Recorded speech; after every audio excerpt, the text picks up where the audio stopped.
Hello, everyone. I hope you're all doing well. Now, you would have. It wouldn't be surprising, right, if I was playing Pokemon Legends again tonight. But we're getting back. We're getting back to it. It's time to start the third game in the Ace Attorney trilogy. Well, Apollo Justice trilogy, should be specific here. We've already beaten the Ace Attorney one. So, but yeah, it should be fun. I'm looking forward to it. I did debate whether or not to start this or Sakura Rice and Ruin, or just continue doing some Pokemon and whatnot as the second game of the week. But I figure I've been promising to get back to this, so I ought to, right? And plus, the music is so good. You'll have to excuse me if I'm a little bit out of it, slightly. Just because last night I did not get a full night's sleep last night. Let's put it that way. And primarily, it seemed to have to do with, stomach issues and other things.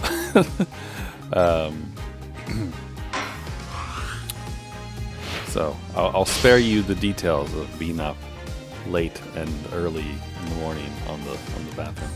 But anyway, so last time I played this, we beat the second game. We beat Dual Destinies, and I think the third one has spirit something or something like that. The only thing is I don't know how to. So I know we beat it, right? But we don't have a new Spirit of Justice thing. And this keeps bringing me to this. I don't know why. Here, oh, there we go. Sorry, that's why. Sorry, it's been a hot second. All right. So, Spirit of Justice, which has 5 episodes and a special episode. That's fun. Also, I see Maya in the third frame, so that's exciting. I'm looking forward to that. But anyway, without further ado, let's get into it. Also, if my voices are way off from what they were before, I apologize. It has literally been 2 months since we finished Dual Destinies, so it is what it is, right? 50-hour game in 2 months. On the western edge of the Far East. Hi, N303. Lies a peaceful country of spirit mediums and mystery. The kingdom of Kurain. Kingdom? Is this Maya's ancestor? The flames of revolution are threatening to consume it whole. Wait, are we back in time right now? But things like revolt and revolution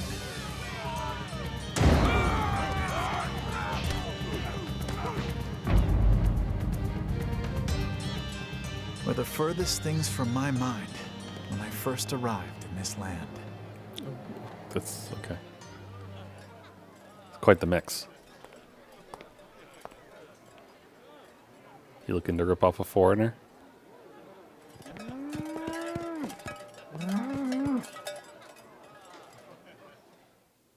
I guess he's the one who called him here, right? The foreign turnabout. All right. There we go. It's a turnabout, which means it's Ace as the star of the show.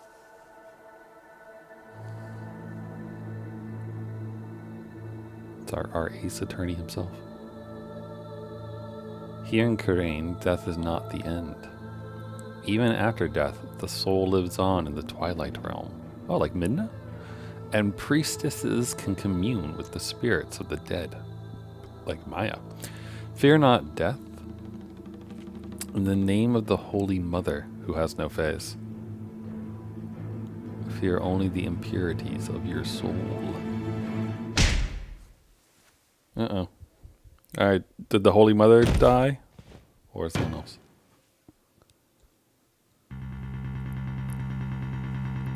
Jesus? Is that you? This blight on my soul. I'll have the child take the blame. I don't think that's how souls work. I could be wrong, I guess, but that doesn't sound like how they should work. April 23rd, 4:26 p.m. The Kingdom of Wright.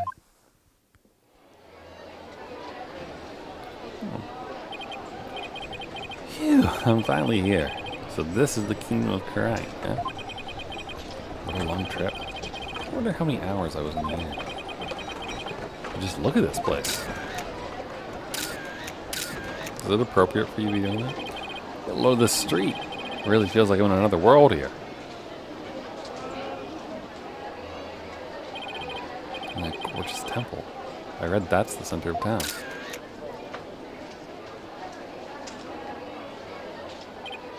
Wow, it walks right in the middle of the street. To get a picture of that. I feel like the ox doesn't go crazy or something. Excuse me, sir. I wonder what kind of bird that is. Never seen anything like that.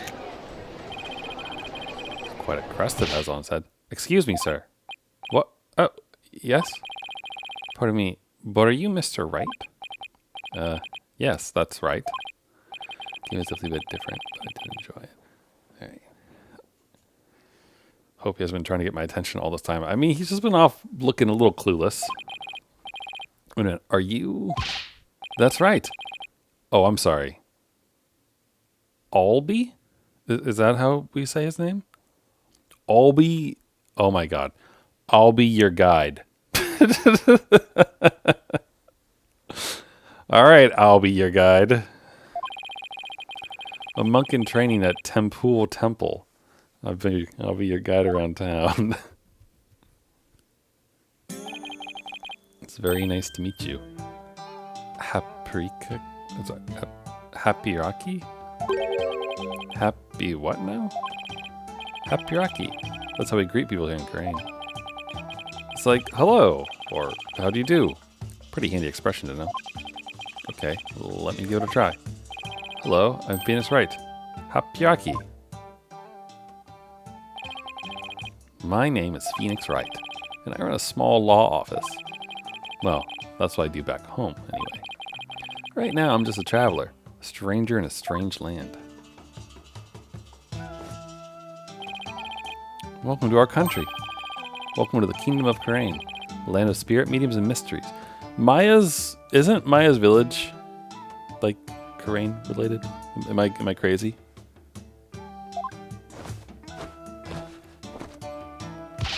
This is for you. Oh, sweet, a Magatama bread. Speaking of mystery, what is this mysterious green lump exactly? Allow me to explain. This is a famous Koreanese sweet bun. It's called a magataman, or soul bun. It's shaped like a magatama. It's so yummy, it's sending your soul right to the Twilight Realm.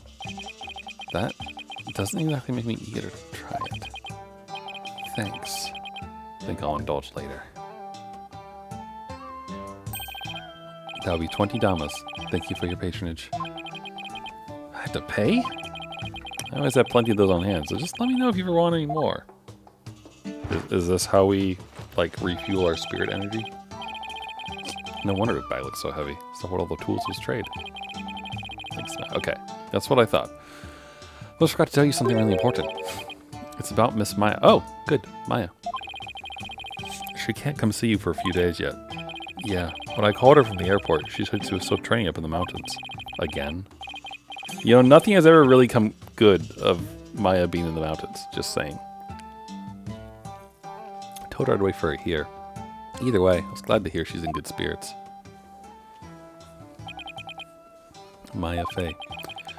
She's a spirit medium who used to work as my assistant.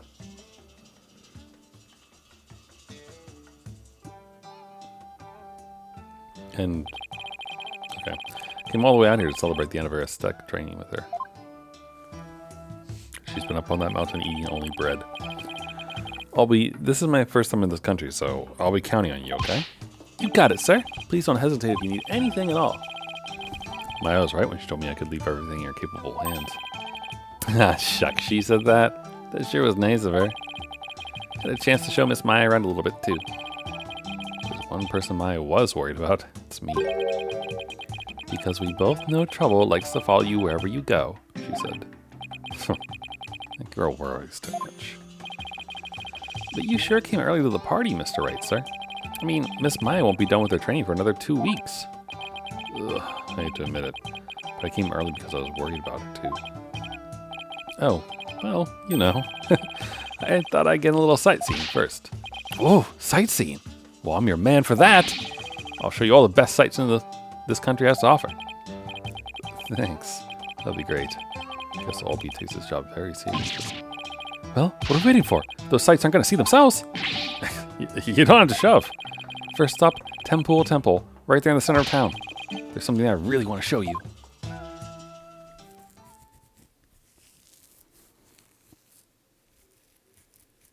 Now, I'm not, like, particularly well-versed in, like, Southeast Asia and such.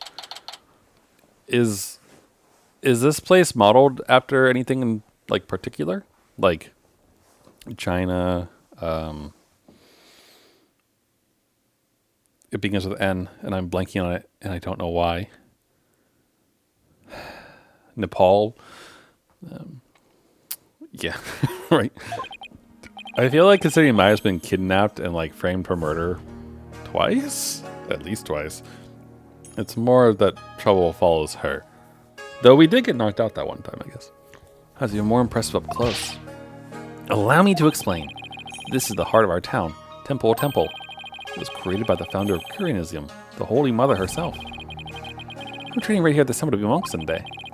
I read that the people of this country are all adherents of Koreanism. I don't know why these words are screaming up so much. According to my guidebook, it's a religion in which ancestral spirits are venerated. So it sounds like China then. The Holy Mother was a great spirit medium who could commune with our ancestral souls.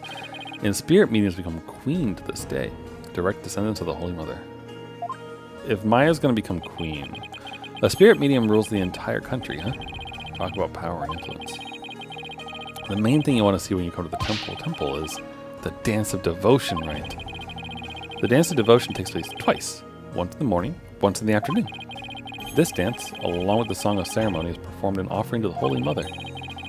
The Dance of Devotion has the power to summon forth souls from... Oh gosh, it's going too fast, Slow down. Hold on, we're going to hit the history button on this. What did you just say?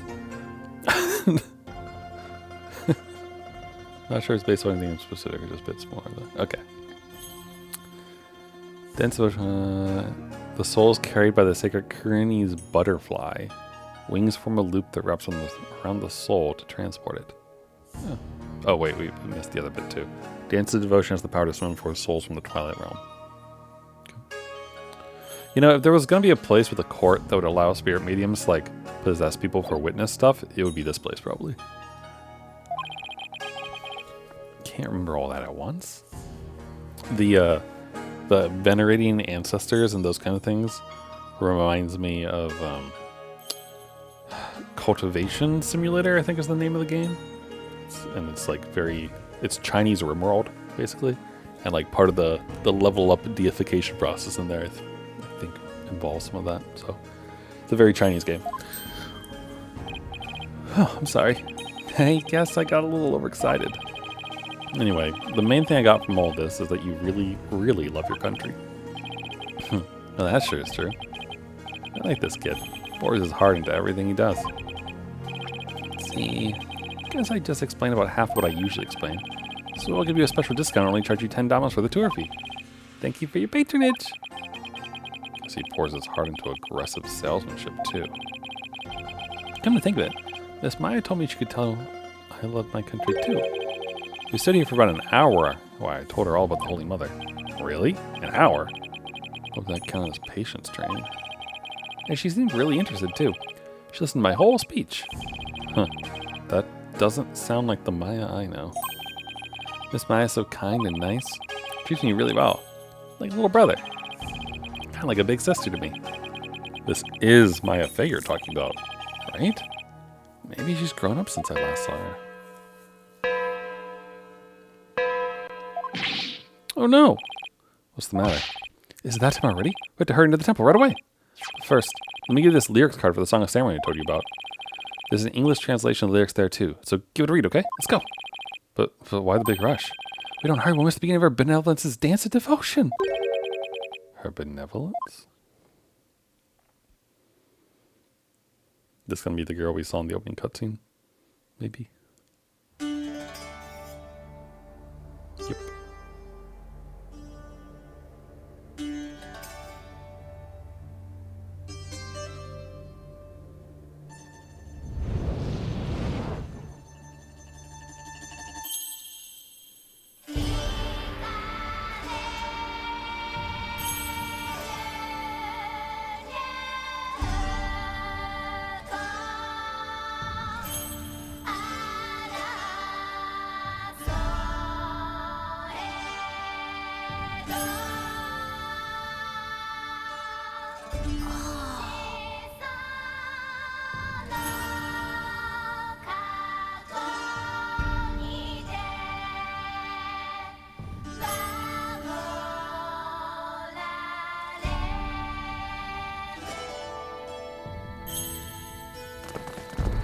Uh-oh. Don't interrupt that dance.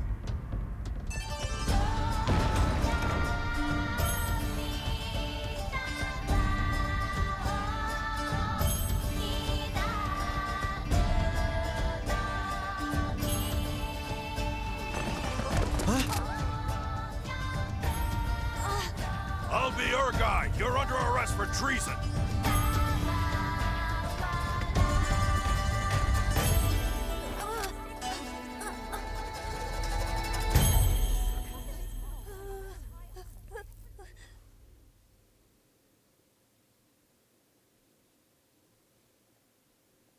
It's a good look.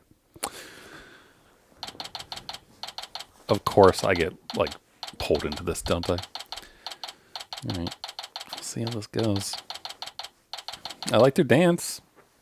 I like the cool look in her eye. She's a neat looking person.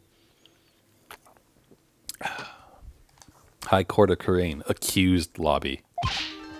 Let me in. Why won't you let me in? Because you're a foreigner. What business could you have with this court? I told you, my friend is on trial in there. Police raided the temple in the middle of the dance performance yesterday. They arrested Albie on suspicion of treason. I was worried about Albie, so I just had to come see his trial.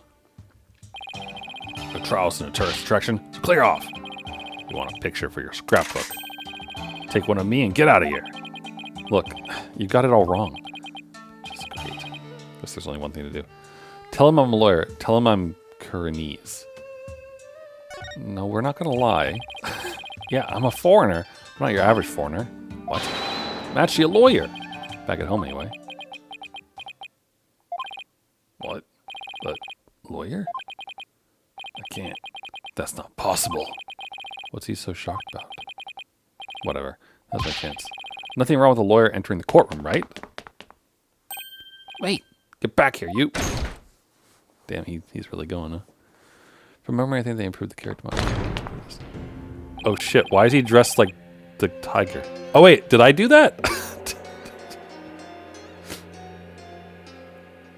Oh good, we have Winston Payne over there too. Isn't that her benevolence?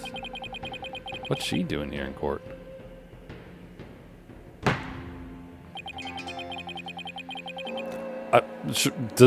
Should we give this guy the usual old man voice? He looks like slightly more regal. I guess I don't really have a different judge voice for the most part, though.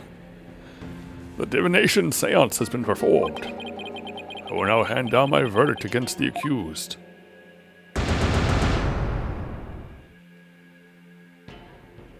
Objection. What? A verdict already? The trial only just started. Guilty? There's gotta be some kind of mistake. Please take another look. Seances performed by Princess Rafa are infallible. They show only the truth. What right do you have to question her abilities? But I didn't... Man, Payne has a... Wait, his name is even Payne? Wait, is this actually Winston? Isn't it ironic that you, a devout adherent of Curianism, would dare doubt her insight? Non-believers only been met with suffering in the Twilight Realm, you know. But I didn't do it. Your benevolence, allow me to explain, I beg of you. Be silent, impudent whelp. There is no merit to be had in indulging the ramblings born of a criminal's unclean soul. But... What in the world is going on here? The judge made his ruling based on something called a divination seance? What was Albie's attorney doing? Can't get rid of the pain. Wait a minute. Where is Albie's attorney? Why is this happening? I didn't do anything wrong. Foolish child. Oh, is she a friend of Francesca's? Doubting the divination seance is tantamount to doubting the Holy Mother herself. Your Majesty, as royal priestess and in the name of the Holy Mother, I command you, impose the highest penalty against this unclean soul. As you command, so shall be done, your benevolence. May her holiness grant us divine favor. Urdihara Krain.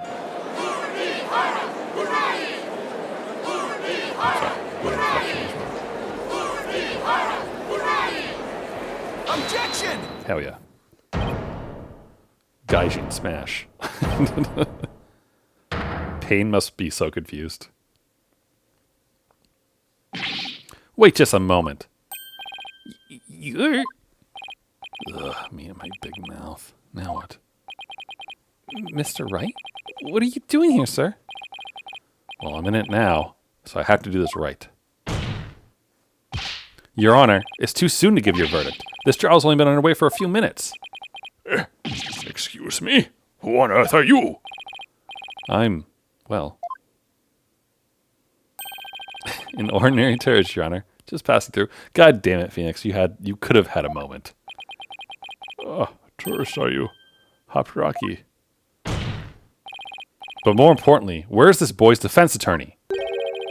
Defense attorney? Whatever are you talking about? He doesn't need a defense attorney. Wait, what? Of course you wouldn't be aware, being a foreigner and all. We have no need for defense attorneys here in the Kingdom of Crane. We leave it all up to her benevolence's sacred power of spirit communion. Her divination seances determine all. What? But surely you see how unfair that is. What kind of insane court system are they running here? You would dare mock me, you barb-headed buffoon. If you value your life, you will leave post-haste. Or shall I summon the bailiff? The bailiff is that big scary dude with the big scary gun, isn't he? I'm sure he would be happy to oblige you with a bullet or two as a souvenir of your travels. Wow. Look at that little smug smirk on her face, too. Man, I thought she was cute before, but now it's confirmed. The cost of an arm and leg, no doubt. Hold on, Mr. Red has nothing to do with any of this. Albie. I appreciate what you're trying to do, Mr. Wright, but never mind about me. You just go ahead and go see Miss Maya. But forget about me. You have to go now. I'm sure you can find another guide. There are lots more places I wanted to show you. But it looks like I won't get a chance now. I'm sorry. poor kid. He's trying to put on a brave face, but look how terrified he is. What can I do? What should I do? Defend Albie or go find Maya? Ooh. Does this actually... Oh, so we haven't made a save state. I can't imagine that this actually changes things, right? I mean, like, it's not like I could go actually find Maya. She's on the mountain somewhere. Feels like the only thing to do is defend him. Can't just let a verdict be handed down when nobody's standing in Albie's corner. If Albie doesn't have a defense attorney, then I'll do it. I'll defend him. Defend him? You can't be serious. You hear that? Is he out of his mind? Heaven forbid. Defend me. Mr. Wright, what are you saying? You can't do that. I most certainly can. Don't worry, I'm quite used to tackling all sorts of trials. Besides, can you imagine how furious Maya would be if I let anything happen to you? Mr. Wright. You are but a naive tourist, ignorant of our ways. But if you are smart, you will heed my advice. Do not pursue this matter any further. Looks like defending somebody is easier said than done in this country. Bailiff, throw this man out! Your Majesty, if you please. You have something to say, Mr. Payne. Why not allow it, Your Majesty? Why not have him defend the accused? Could prove very interesting. Right, Mr. Phoenix Wright? Right. Mr. Whoever you are. Oh, come on, Phoenix. Prosecutor, are you acquainted with this traveler? That's Chief Prosecutor, Your Majesty. And yes, I am acquainted with him. He's a defense attorney from my native land. I've had dealings with him in the courtroom before. Heavens to Betsy. Wait, I'm sorry, your benevolence is saying this? What? Mr. Wright, you're a defense attorney? I mean, Payne typically only shows up for like one trial each game, so I guess. Yeah. A defense attorney? Well, this is a shock. You may be surprised to hear that I have more than 10 years of experience. Guess there aren't all that many lawyers around here. Your Majesty, would you kindly allow us to proceed in the manner of my old country? But, Mr. Payne, already made a ruling in this case. Call it nostalgia if you will, but I am most eager to give it a try. I have a previous engagement, you see. Class together with the missus. Your Majesty, I agree we should have a whack at it. It sounds amusing. A score of years have passed since we last saw a defense attorney in this courtroom. A score? As in 20 years? What's the deal with this country? Is she the judge now? Mr. Payne, I want that bobbed head brought to me on a stick. As you wish, Your Benevolence. I, Chief Prosecutor Payne, will see to it myself. Very well, Mr. Payne. That is what you and her benevolence want. I will acquiesce. As for the defense, we are prepared for every eventuality. Every eventuality? What is he talking about? There. Are you satisfied now, Mr. Wright? Yes, thank you, Mr. Payne. And sorry for not remembering you earlier. That's Chief Prosecutor, or the Incredible Payne, as I'm also known in this country. And you'll see soon enough just why that is, when you're forced to capitulate to me before this very court of law. Why is he so strangely confident? Not only that, but what's with the gallery? Just you watch. That defense attorney will try and twist the truth. Can't bet on it. Get him, Chief Prosecutor. Crush that defense devil. Lawyer hate the new one back home. Now, if you would please give your opening argument once again, Mr. Payne. Certainly, Your Majesty. The accused is charged with 2 crimes, larceny and murder. Yesterday, the Founder's orb was stolen from the treasure room of Temple. In addition to the theft, 2 other things were discovered in the treasure room. The dead body of Mr. Pot Roll, Temple security guard. Pot Roll? Pot roll? Pat roll? Pat roll? No, I'm not seeing the pun there. Temple security guard, and the empty treasury box that housed the orb, which Mr. Roll was in charge of guarding. He believed that Mr. Roll was murdered by the thief who stole the treasure. To kill a guard armed with a gun. What a terrifyingly bold act. I couldn't agree more, Your Majesty. Please allow me to submit as evidence the victim's autopsy report and crime photo. Head shows signs of being hit with a blunt object around noon. Around noon? What? The middle of the day? The body was discovered at the base of the stairs to the altar. A long time since we had evidence presented in court as well. Kind of refreshing, actually. We may rely on the power of the seances, but our police still carry out investigations. Thus, any proof I provide is indisputable. Oh, really?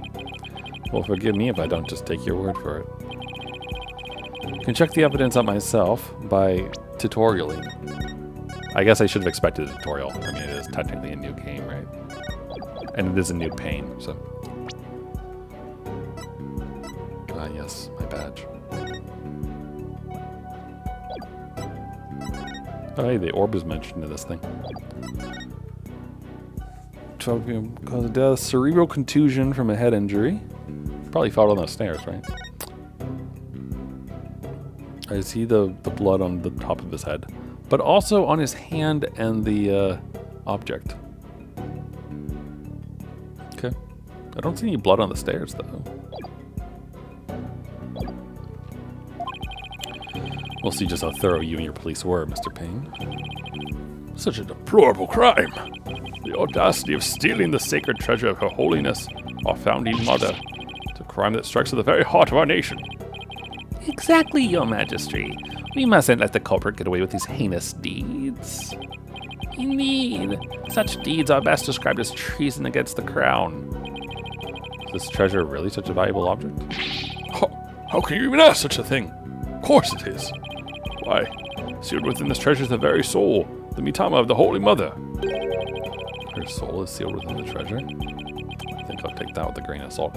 Phoenix, how many games have you had that have involved shenanigans involving spirits? This is the thing that you're doubtful of? There was a crazy lady like possessing a twin and crap that like you dated before. Phoenix, come on. You don't believe it, do you?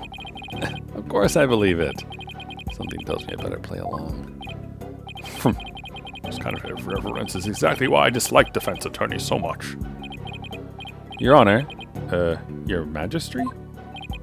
What is it now? This treasure, I've never seen it, so it's a little hard for me to imagine. Could I see a photo of it or something? Oh, the outlandish requests! Defense attorneys are truly beyond the pale! Been getting awfully angry with me. Those veins popping out of his forehead?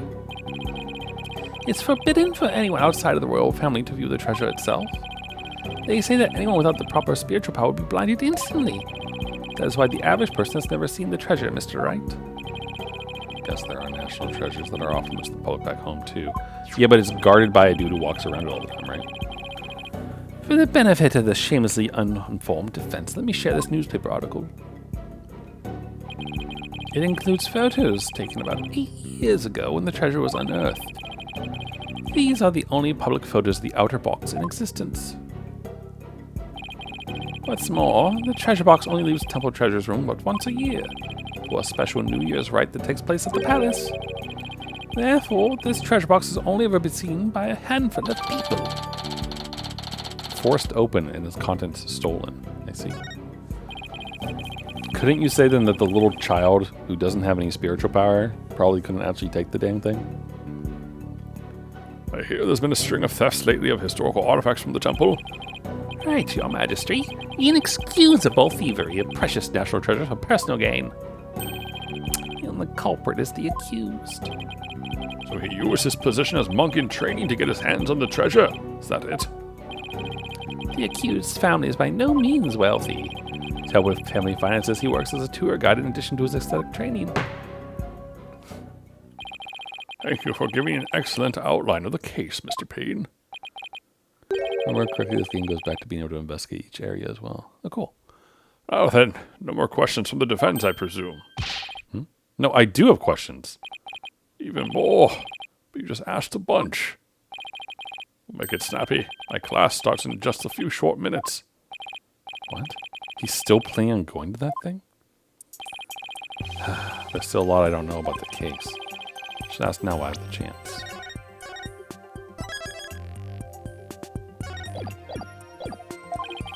Let's see. What else do I need to know more about? The crime scene, the weapon, the motive. Well, we know the motive, allegedly, right? The family. The weapon we don't know about. And we don't really know that much about the crime scene, I guess. Beyond, there was some stairs. Mr. Payne, what was the murder weapon? The murder weapon was the treasure box itself. The empty treasure box left at the scene had a large blood stain on it. How utterly reprehensible, using the sacred treasure box for murder.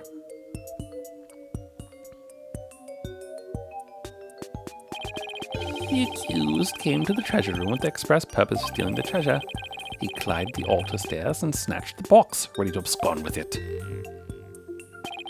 But he was discovered by Mr. Roll, who had come to the room in the course of his rounds. After walloping Mr. Roll on the head with the treasure box, the accused forced the bloodied housing open and made off with the treasure inside.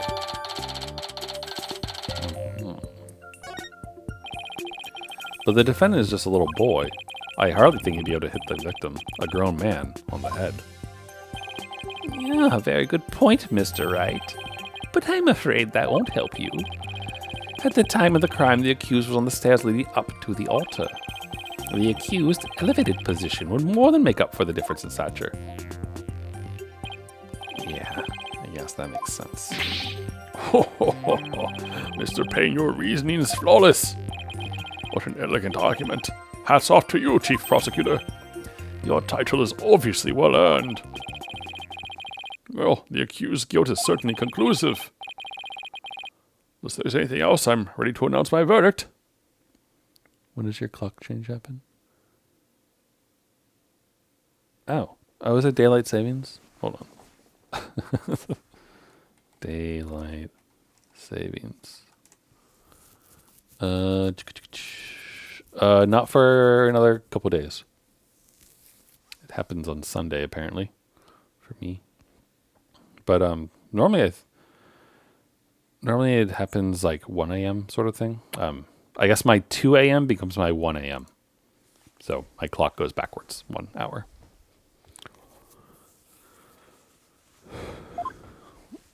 So I guess I'll be starting earlier your time potentially. Very well. In that case, I find the accused. Just one moment, Your Majesty. Don't you think you're rushing the verdict just a little bit? I told you. I have plans to attend to, and... Oh! I'm late. It's already started. How did the time fly by so fast? He's still stuck on that. We haven't even heard the defendant's side of the story yet. Your Majesty, the defense asserts its right to cross-examine the defendant. Huh? Did I say something funny? Cross-examine the... What do you mean by that? What? What do you mean, what do I mean by that? I seem to have some dim recollection of the process, but I can't quite recall. And little wonder, a so-called defendant hasn't been questioned in over 20 years. Should I even be surprised anymore? Anyway, I demand we let the defendant, or the accused, tell his side of the story. Is that really necessary? Of course it's necessary, Your Majesty. What harm could it do? I say we allow the boy to speak, Your Majesty. Though I doubt he'll have anything of relevance to say. Oh, kind of you, your royal painness. More like pain in the ass. Very well, as long as it's okay with you, Mr. Payne. I'm already hopelessly late for my class anyway. In that case, the prosecution calls the accused back to the witness stand. Oh, but before we do, better call my wife and apologize for missing that class. Any objections? Go for it, Your Majesty. Quick recess of the court, huh? If a judge gets like violent diarrhea in the middle of a court case, do they call a recess or does he just have to sit there? Accused, state your name and occupation again if you would. I'll be your guide. I'm trained to be a monk. I'm a tour guide too. Why me? Now where were we? Cross-examining the defendant, Your Majesty. Right. Let's do that then. At the defense attorney's insistence, I might add. He sounds a little dispirited. His wife must have given him a piece of her mind. Well, the defense had better get to it, and make it quick if you please. The defense? Mr. Wright, I didn't know you were a lawyer. Well, I am. I'm here to defend you, Albie. Don't worry. All you have to do is tell the truth, and you'll be all right. You tricked me. What? If I knew you were a lawyer, I wouldn't have given you that tour. Give back that magatama I gave you yesterday. Albie, what's gotten into you? call a recess. Don't talk to me. You disgust me. Now even Alby's against me. But why? This must be a new experience for you, Mr. Wright. Being loathed by a client. I don't think it is, actually. I feel like he's been, like, under plenty of hate before, so... Now then, accused, please give the court your testimony. The incident occurred around noon, during the break between the morning and afternoon dances of devotion. I want you to tell the court what you were doing around that time. All right.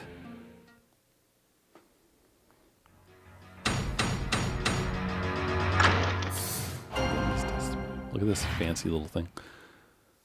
The accused account.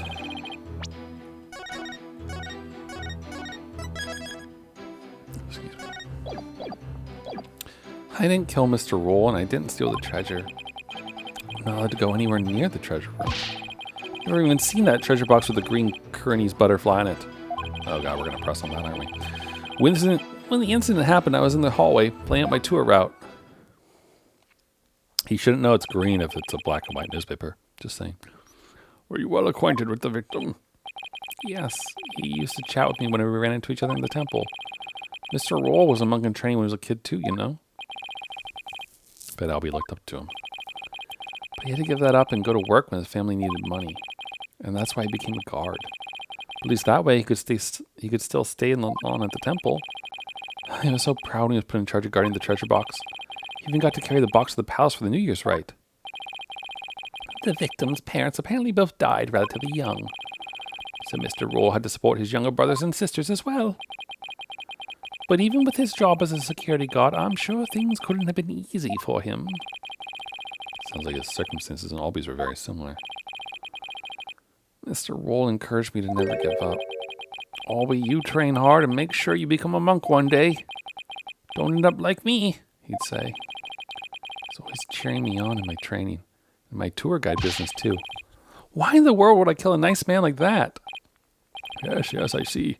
You expressed yourself well. Defense, now that you've heard the accused's account, are you finally satisfied? If so, let's draw this to an expeditious conclusion. But your majesty, I haven't even cross-examined the defendant yet. Oh, that wasn't the end of it.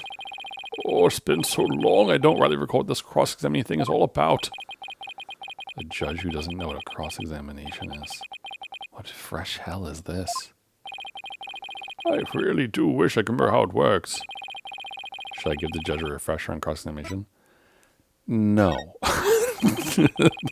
Better to save my breath. The judge doesn't exactly seem like a model student. He'll just have to watch and see how it's done. I assume there's nothing new in this game that I would need the tutorial for. So.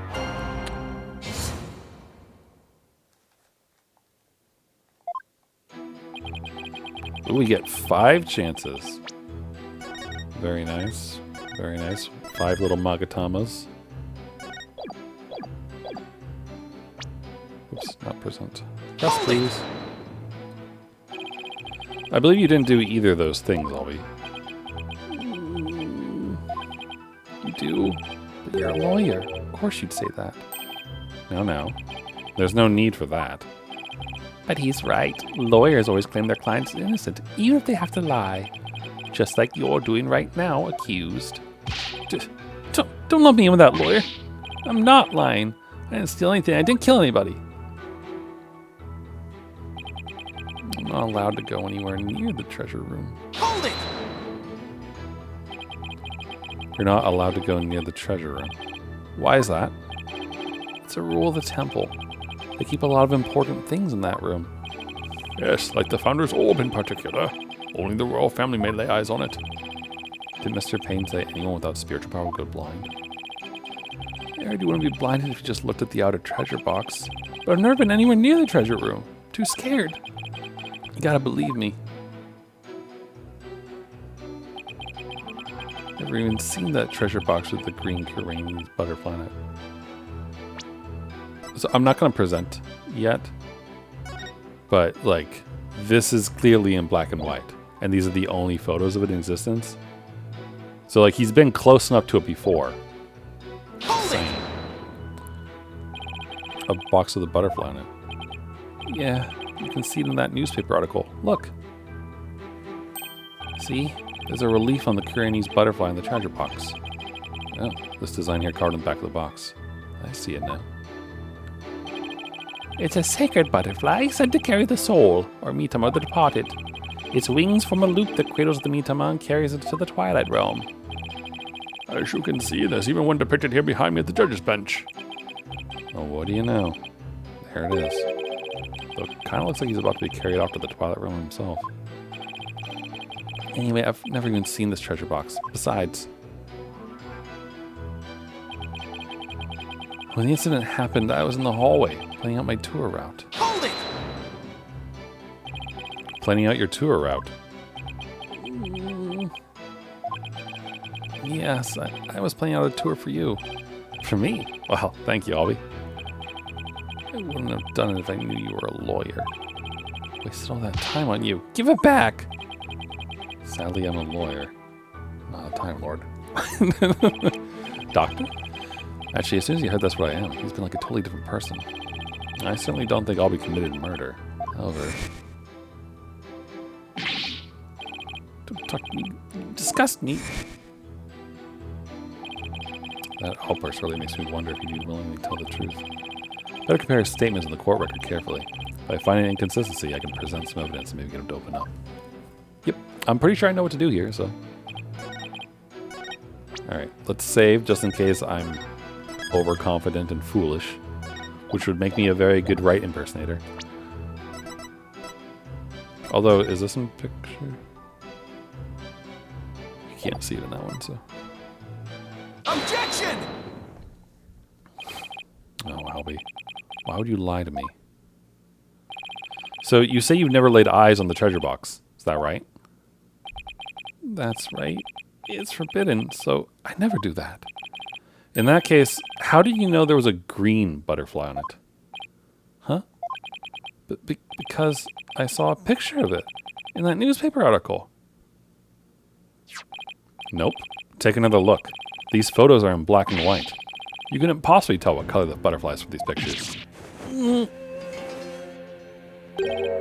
Hold on. It's back. Did it just move? Pokunka! I beg your pardon? Palakunka is a word in Kurenese that people use when they're surprised. You're just exposed to lie. So this is the power of cross-examination, is it? For the most part, it's the same definition. That's what we can't see, though. Okay. I should be the one shocked here by your shocking lack of understanding. But just a moment. If the accused was lying, then that just makes him more suspicious than ever. And this just makes things worse for me than ever. Albie, are you hiding something? Please give only true statements. I can't help you if you don't tell the truth. Darn, just can't seem to get him to open up to me. So, accused, you have seen the treasure box with your own eyes after all, haven't you? Well, maybe I did take a peek one time a long time ago when I was cleaning the treasure room. But you weren't in the treasure room at the time of the incident, right? Of course I wasn't. That is a lie. You were most definitely inside the treasure room on the day of the incident. And I have proof. He does. This was found on the floor of the treasure room. It's a scroll entitled Notice and contains a list of temple monk duties. These instructions pertain to the day of the incident. And what exactly is that supposed to prove? The accused's fingerprints were found on the scroll. What? Oh no. Where is it? It's not here. I must have dropped it somewhere. I like the whole full body shine there. Indeed. You must have dropped it when you were busy murdering the victim. No.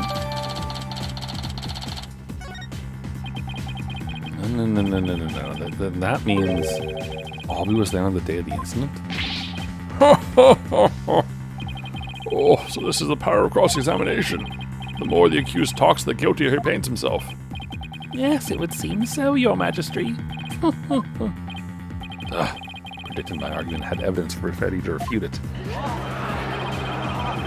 You're not supposed to help the accused. See, I told you can't trust lawyers and their lies. But Benevolence already said the kid's guilty. Just declare him guilty and get it over with. No, everything's going all wrong. Shadu, what do I do? As I suspected, this cross-examination session has served no purpose whatsoever. No, you're wrong. But armed as we are with her Benevolence's insight, there's no reason to doubt his guilt. I guess we'll just have to poke holes in this insight of hers. By the way, this didn't prove to be very interesting at all, Mr. Payne. Nevertheless, I will now finally announce my verdict. Wait just one moment, Your Majesty. Haven't seen this divination seance for myself yet. As the defense, I have the right to check it. Is that really necessary? To get home and apologize to my wife. Guess she really did give him the business.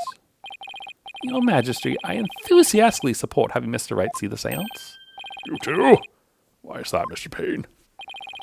Don't you want to see it? See the lawyer being utterly crushed by the power of the seance? And then watch him tearfully beg for mercy? Well, now, I'm sure I'll make up for not getting to go to that class with your wife. it certainly does sound worth seeing. Give me a juicy tidbit to tell the missus. Been reduced to a juicy tidbit. Well, for an interloper, imagine you do have to see it for yourself to be convinced. It's certainly unprecedented. But let's have the divination seance performed again. But then, right after the tearful begging, I really do have to be going. The only tearful begging is going to come from the prosecution when we're through. How pitiful the defense looks, still scrambling desperately for a foothold, blissfully unaware that defeat and despair are all that await him. So, does she channel the dead guard? Is that what happens?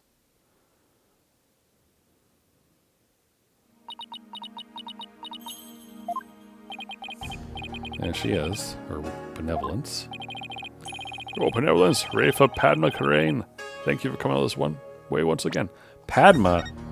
So close to Padme. It's going to have me think about Star Wars Episode 1 all over again. Your gratitude is unnecessary. This is simply my duty.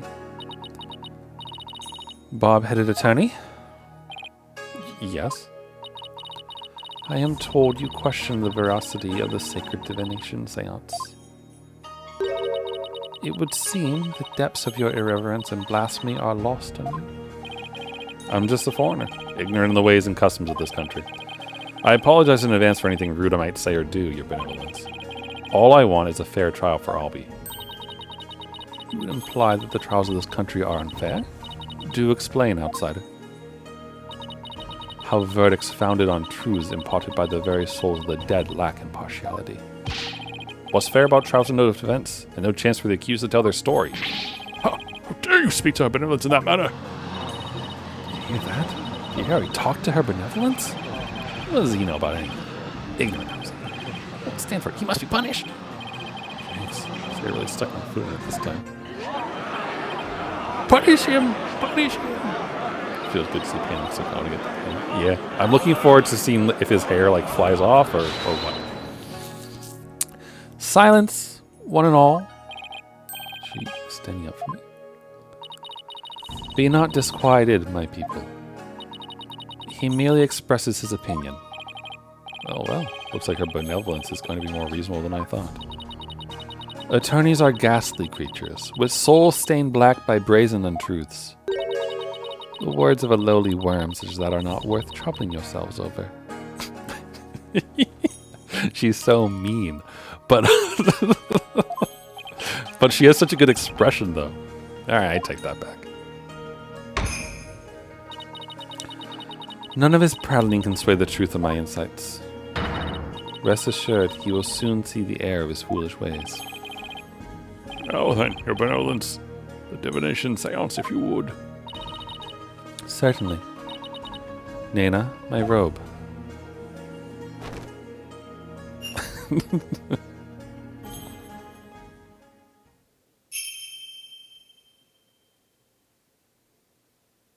O Holy Mother, we hold this divination seance in your name. Voice acting. Let the eyes of everyone here be clear, and our ears be unstopped. I have the feeling that this is voice acting because it probably gets repeated a bunch, right? O dance of devotion, guide the victim's soul to me, so that we may receive their final memories in the pool of souls.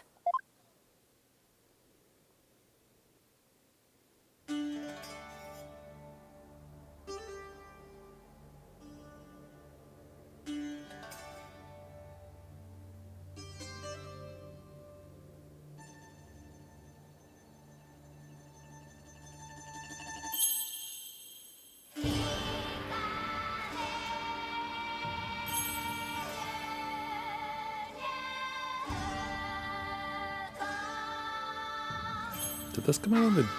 This wasn't on the DS, was it? If so, it would be some impressive graphics for it.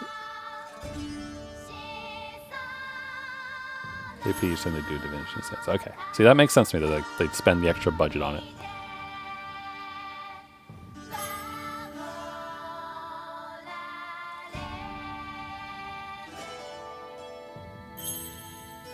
The music makes me want to play Nier Automata, though. Or really just listen to anything by, it's not Keiji Okabe, is it?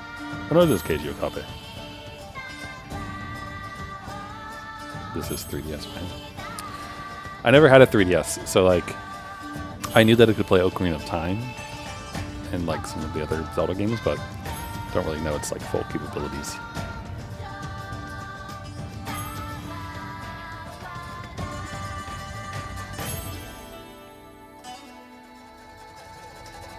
You know, when Maya summons someone, she just, like, thinks real hard, and it happens. She doesn't need a fancy dance.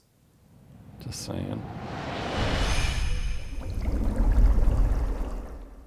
Granted, she only, like, you know, pulls her sister and other people in there, but, you know, so. Incense. Song the same way, voice. Am I supposed to do something?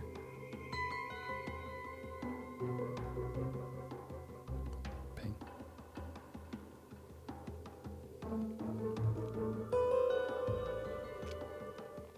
Did that just, like, actually show up on the pool? What just happened? An image appeared in the pool. Okay, it did. A final message from the victim's soul. The last communication of his Mitama. The divination seance has revealed this to us. Her benevolence can use her power of spirit communion to project the victim's memories of the last few moments before their demise. So what we saw in the pool is what Mr. Roll actually experienced? In the victim's memories, we see the accused raising a weapon up over his head. This is consistent with the findings of the police investigation. There has to be some kind of mistake. I didn't do it. Looks bad for Albie. Really, really bad. Now do you see why I'm the incredible pain? More than I can express. But even if those really are the victim's last memories, what can I do with them? There's the face of a man being utterly crushed. Oh, how I've long waited to see it. Wasn't it wonderfully gratifying, Your Majesty? Oh, yes, very satisfying indeed. Now are you finally convinced, traveler? The accused is most assuredly guilty. We're getting the chase music, though. Am I really the only unbiased one here? Now then, I think we've been amused enough. If we give up now, I won't even invoke the Defense Culpability Act against you. You'd be free to slink back to your own country with your tail between your legs. The Defense Culpability Act? What's that? Oh, you mean you honestly don't know? No?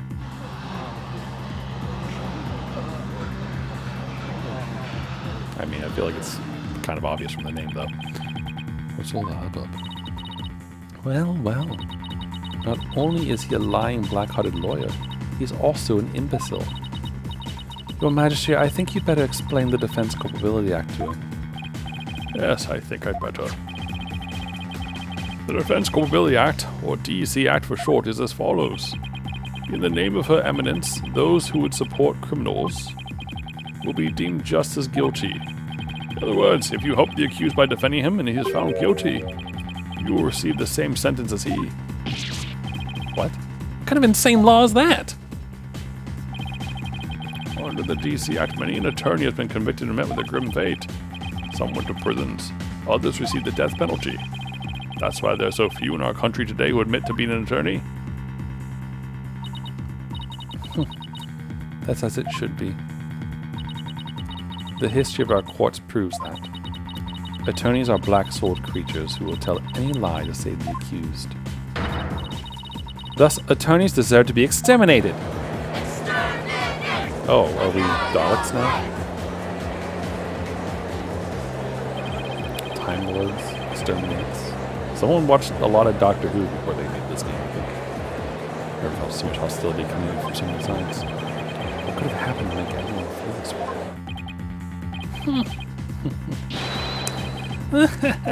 way? You fell right into my trap, Phoenix Wright. Your win streak against me and my brother ends today. With the seance and the DC Act on my side, I'll finally get my revenge. So that's why he was so eager to have me defend Albie.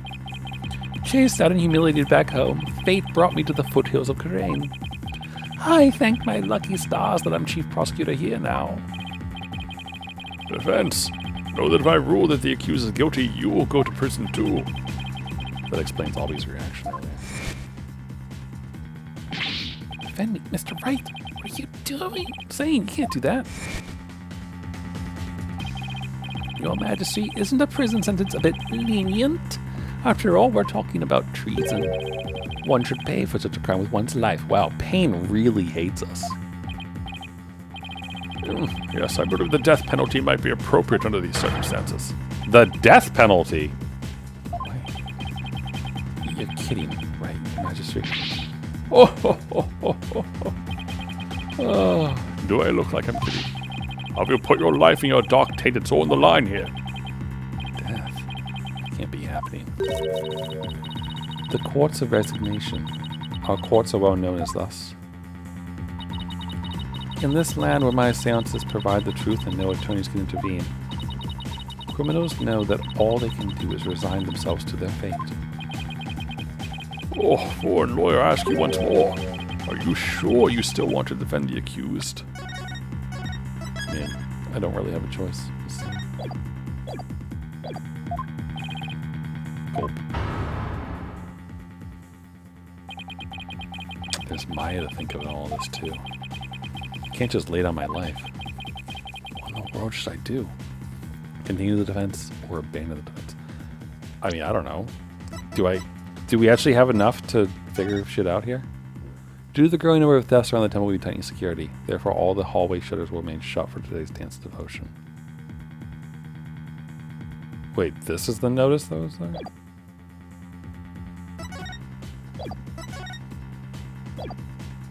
Okay.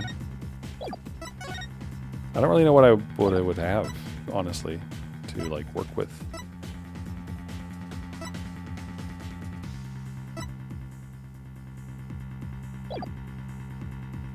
Well, you know, whatever. If this is the wrong choice, then we saved. Isn't this why I became a lawyer in the first place? To help those with no one on their side? You can't just abandon everything I believe in.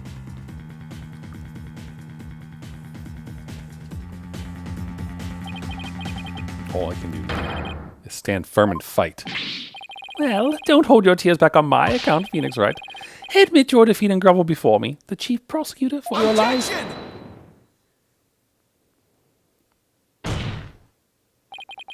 Even if it means being subject to the Defense Culpability Act, I'll defend Albie. What? But Mr. Wright. Whoa. The defendant insists he's innocent, and not even a divination seance should be accepted without examination. This man's uprooting culture. Pokunga! If I'm found guilty, you'll get the death penalty too. Even knowing that you still want to defend me? I don't know what happened in the past, but it looks like everyone in this country considers lawyers to be liars. So I can understand if you don't believe me. But I still believe in you and your innocence. So all I have to do is keep believing and find the truth. That's all there is to it.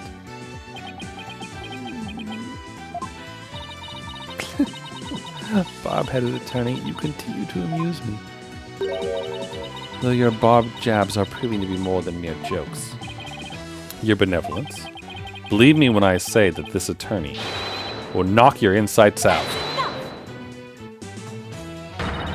Insolent, disrespectful attorney. You'll have plenty of time to regret your folly in the Twilight Realm.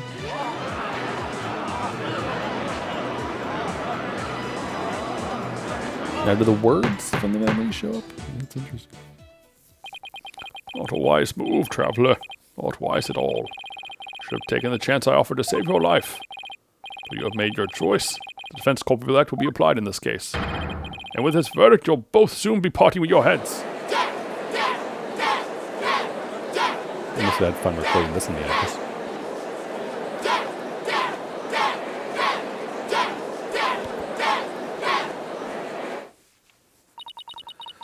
The souls of the departed speak only the truth, and I but give their messages a voice.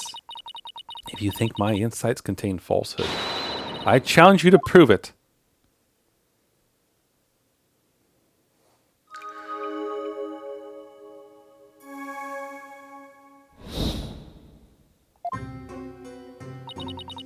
The accused swung whatever he was holding down on the victim's head.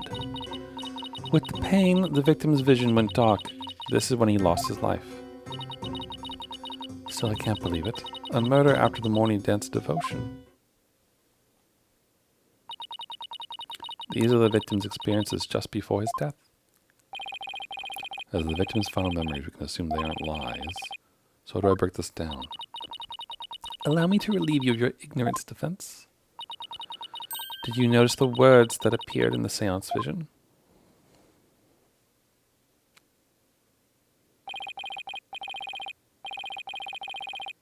Yeah, why? The Song of Ceremony here is a bit confusing, isn't it? If it was after.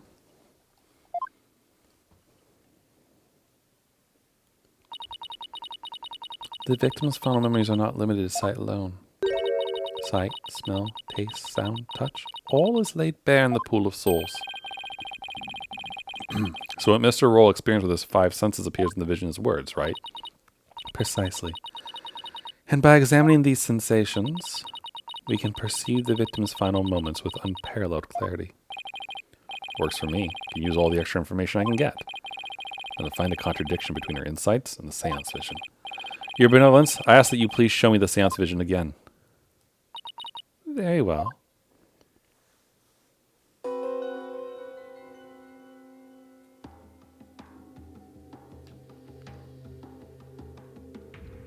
So he smells incense, he hears songs of ceremony in boy's voice. You need to point out the inconsistent words similar to Athena's mood matrix thing. Okay, figured as much. The Song of Ceremony is the thing that's standing out because this is supposed to be happening afterwards, right? Wait a minute. Her Brunella said after the morning dance of devotion earlier, didn't she? Isn't there something off about that? Yes, there is. Okay.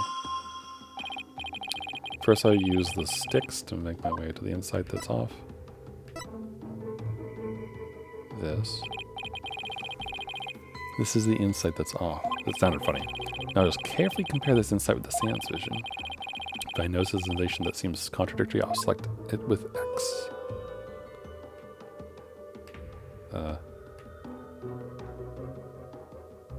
Wait. How do I do this? Sorry? Like, I know I need to press X, but like, do I have to time it at a certain point? Does it replay? Okay. So there's three little Magatama things. So probably the one when it shows up then. Okay, here we go. Set the sensation. Oh, okay. Yoink. Objection! Wait just a moment. Yes? What is it, Barbed Head? You're saying the incident occurred after the morning dance of devotion, right? That's right. What of it? Then isn't it strange that Mr. Roll could still hear the Song of Ceremony? Oh, aye, you're absolutely right.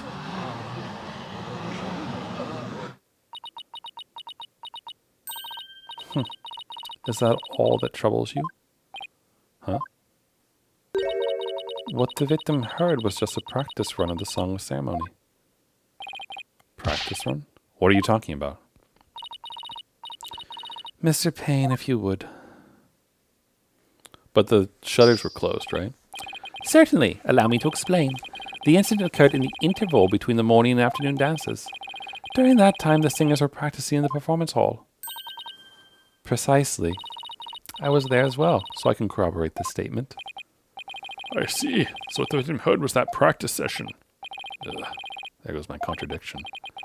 Okay, so they were practicing in this performance hall.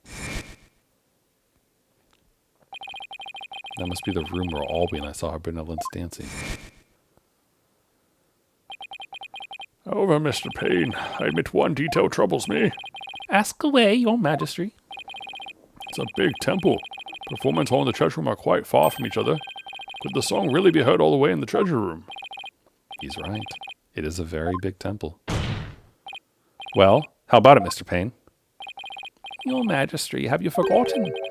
There are speakers in every room of Temple, including the treasure room. Oh, that's right. Speakers? For what purpose? Are you serious, Mr. Wright? They're to broadcast the sacred music of the performance hall throughout the temple. That's why the victim could hear the Song of Ceremony in the seance vision. It was the practice run going on in the performance hall heard over the speakers. Thank you for your explanation, your benevolence. That makes perfect sense, even to a feeble-minded old man like me. Think nothing of it. Now, if you wouldn't mind, could you please alter your insights for us? Very well. Insight revised. Song of Ceremony of the victim heard was the practice run through the temple's speakers. Okay. Think I'm getting the hang of this. Neat new mechanic. Gotta say though, all the hallway shutters remain shut. Like, that seems important, right?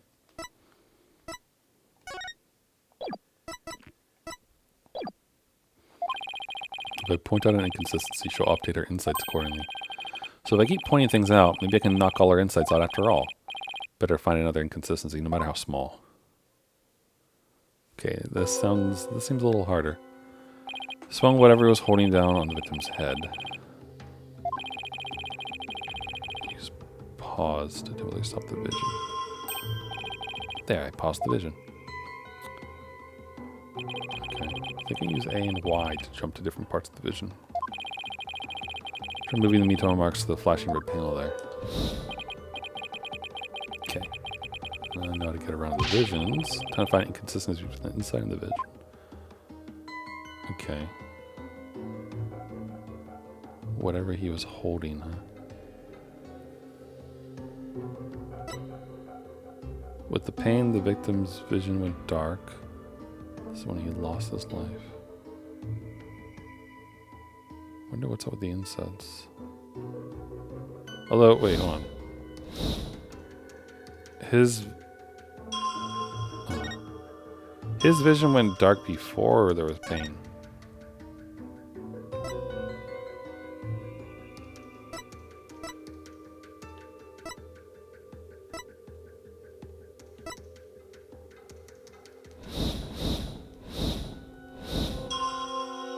Although, like, it's still on the last one though.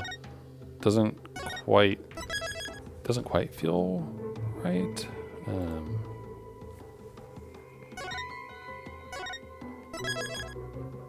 But also it's like the only thing that's really standing out.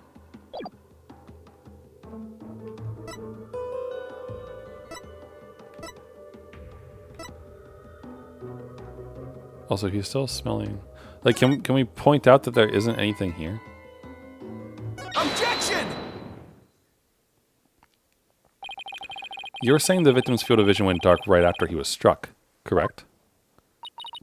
Of course, as anyone with eyes can see. Well, pardon me, but I must disagree. What? Your benevolence, please take another look at the exact moment the victim felt pain. Oh. Everything goes black, and then, only after that, the victim feels pain. Inconceivable. This places the order of events at odds with what you say happened. My word!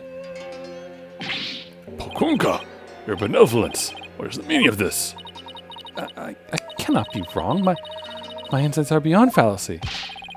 If what the defense says is true, this is a very grave matter indeed. Please forgive me, your benevolence, but I'm afraid this contradiction is something we simply can't ignore. Now, let's not be too hasty, Your Majesty. I think I can clear this up. You have something to add, Mr. Payne? 1,000 apologies. It seems the prosecution has failed to make one tiny thing clear. And that would be? On the day of the incident, there was a power outage, a blackout in one part of the temple. And as I recall, the crime scene was in that sector. The power outage must be why the victim's field of vision went dark. I apologize for neglecting to tell the court this detail. Afraid it slipped my mind. Or rather, you knew all along and only let it slip now that's convenient. Pain. The power outage knocked out both the lights and the speakers. Oh, There was a blackout there, was there? oh no. That explains everything, does it not? You were there, Rafa. You were there? Did the power outage only got in the treasure room? Because if so, that's suspicious. Just saying. What do you mean, your benevolence? Please share your thoughts with us, if you would. The blackout occurred when the accused and the victim were faced with one another. Fearing the victim would flee under the cover of darkness, the accused swiftly brought his weapon down on the victim's head. I see. That makes perfect sense, your benevolence. So the victim was struck after the lights went out. The depth of your insight is awe-inspiring, Your Benevolence. Give her a hand, everyone. Good job. Very nice. Live long and prosper too. Enough applause. You flatter me. Now, your benevolence, in light of this new information. Yes, of course. I will alter my insight. I don't know why, but the ring and the ding from this makes me think of Moonlit Butterfly, the Fatal Frame game. One can safely assume the accused struck the victim the moment after the blackout began. The song of ceremony the victim heard was a practice run through the temple speakers. So much for my inconsistency. At least I was able to draw out some new info. With new info comes a new chance to find new inconsistencies. And to compare the insights to the vision again and see what else I can dig up. Right. And that's always the case in all of these games, I feel, where it's just like, oh, well, the prosecution said it, so it must be true. It's crazy. It's like the exact opposite of the Diddy case. The accused, well, with whatever it was over, one can safely assume the accused struck the victim the moment after the blackout began.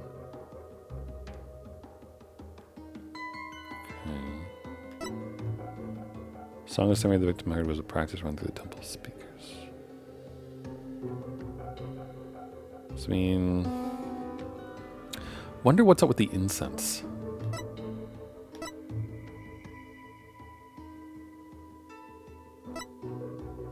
Also, him swinging whatever was in his. The moment after. I don't think there's anything I can do there, right? Right, like.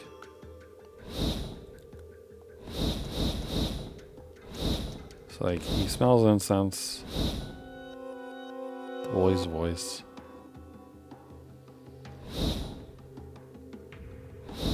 Goes dark. Nothing.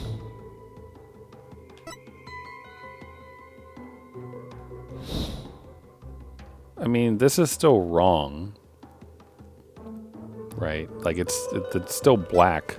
There's a little bit of a leeway there.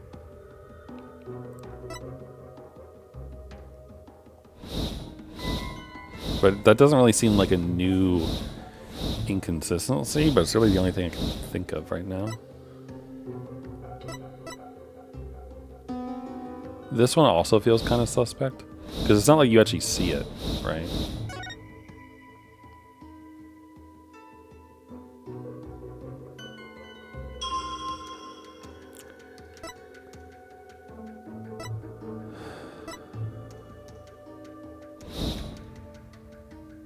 I mean, I guess I'll do this, but I don't really know where it can go there.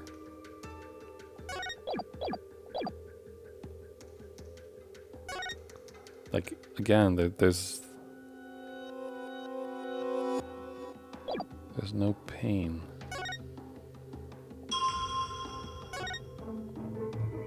Touch. Wait, what do you mean touch? Oh, I guess it is touch. Huh.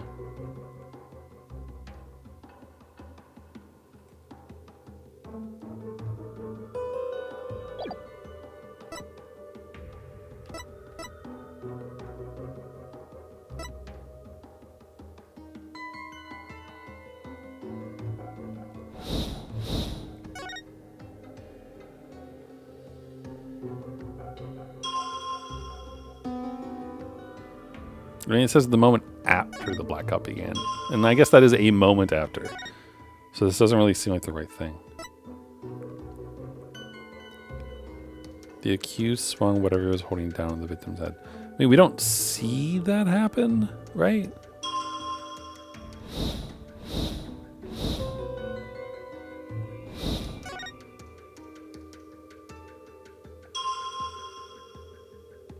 Boy's voice.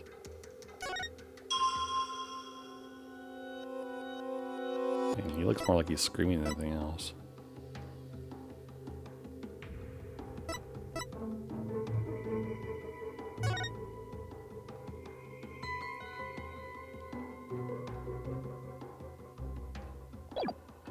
Don't really know what to think about this.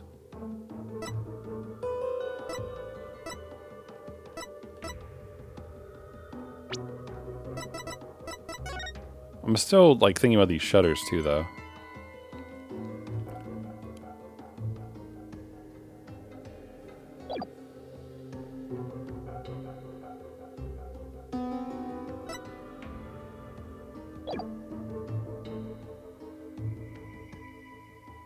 I mean, we never see him do it, though.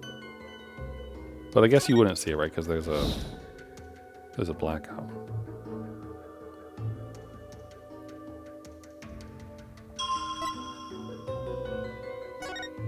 I don't know. I'm gonna go with this because I don't have anything else. But this doesn't feel right. Oh no, this is definitely a bad dialogue, right? Inconsistency between incident and victim's memories. Where exactly do you see the supposed inconsistency? Please be specific. Well, I don't know how specific I can be exactly. Yeah, okay. Let's reload. The feeling. I think it's back to the song now they've been told once the blackout with the speakers. Oh, yeah, you make a good point there, don't you? Good point. No electricity, no speakers, no audio.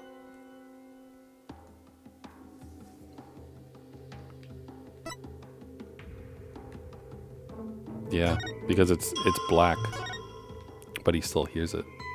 Objection! Good call. I was not thinking about that. I finally found it. This is the gaping hole I've been looking for. Phoenix, I know you're in another country, but like keep it contained, dude. Your benevolence, as impressive as your spirit commune power is, it's not infallible. You never know when to stop talking, do you? I hope you realize your words are an insult to all adherents of Karanism. Defense, watch what you say. You don't mind that tongue of yours, you won't have one left to mind. It's certainly not my intention to insult spirit mediums, but maybe I'm not the one who needs to learn when to stop talking. What malarkey? I believe you said a few moments ago that the victim could hear the song of ceremony thanks to the temple speakers. But then, how do you explain how the victim could still hear the Song of Ceremony even after the power went out? Oh, This contradiction of facts can only mean that the Song of Ceremony Mr. Roll heard was not coming from the speakers. impossible. What are you saying?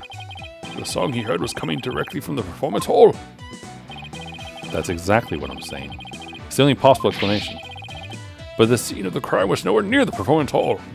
Right. The song couldn't make it all the way to the treasure room. Not unless... You mean to say... Yes. The treasure room was not the actual scene of the crime. It must have been somewhere else. Somewhere closer to the performance hall. You can't be serious. There's a glaring contradiction in the claims of her benevolence in the prosecution. Therefore, the defense insists that this case be thoroughly re-examined. What? No. This is completely unprecedented. The inconsistency in her benevolence's insights. Unbelievable. Heed not his forked tongue, your majesty. These are but the claims of a corrupt lawyer, a feeble ruse from a feeble mind. But the contradiction revealed by the defense is undeniable. I can't. We can't just turn a blind eye to it. Wow, the judge actually has a small fiber of moral standing. But the defense's assertion is in the end meaningless. Even if the location of the murder turned out to be different, it doesn't change what we've seen at the moment of the murder. Indeed. The accused is standing right there in front of the victim. Furthermore, the murder weapon remains raised above his head. My insights still stand. Hate to admit it, but she's right. The seance vision still makes the situation look really grim for Albie. Not even the defense can dream of an explanation as to why the accused has his hands up over his head. Maybe someone was pointing a gun at him. Well, this defense dares to dream of making out of this nightmare alone. You what? You still insist on trying to tear down my insights, do you? You better be prepared to back up your claim. Remember what will happen to that tongue of yours if we find you are just wagging it. Of course I can back up my claim, just as soon as I think of something. Man. Phoenix has balls of steel. You appear to be fairly prepared, defense. As the embodiment of this court, I give you permission to try and prove your claim. As long as you're willing to stake your life on it. I mean, I am willing to stake Phoenix's life on it, yes. I concur, your majesty. Prepare the tongue shears. Chop, chop. Chop, chop. Yes, let's have the bailiff fetch them. I think I saw a suitable pair in the basement. Chop, chop. Stop. I hear that lion lords have several tongues to spare. Sure he won't miss one. Yikes, these people are actually serious. Alright, well, thanks, N303. Appreciate you coming by. Appreciate the tip on the electricity of the song. I probably wouldn't have thought of that for a while. Appreciate it. Sleep well. Rather attached to my tongue. Think, Phoenix. Think. Other than to raise a weapon, why would Albie have his hands like that? Because someone's pointing a gun at him. So that's why. The reason the defendant has his hands up over his head can be explained by something in the crime photo. What explains why Albie has hands raised above his head? The gun. Take that! As in the seance vision, I witnessed the defendant raise both of his hands over his head yesterday. You did? Where did you see such a thing? When the police had their guns trained on him as they made their arrest. Oh, what are you saying? The victim was a security guard, and an armed one at that. The defense proposes that the victim had pointed his firearm at Albie. And that's why the defendant's hands were raised in the air. Pugunga! Oh, nice feint.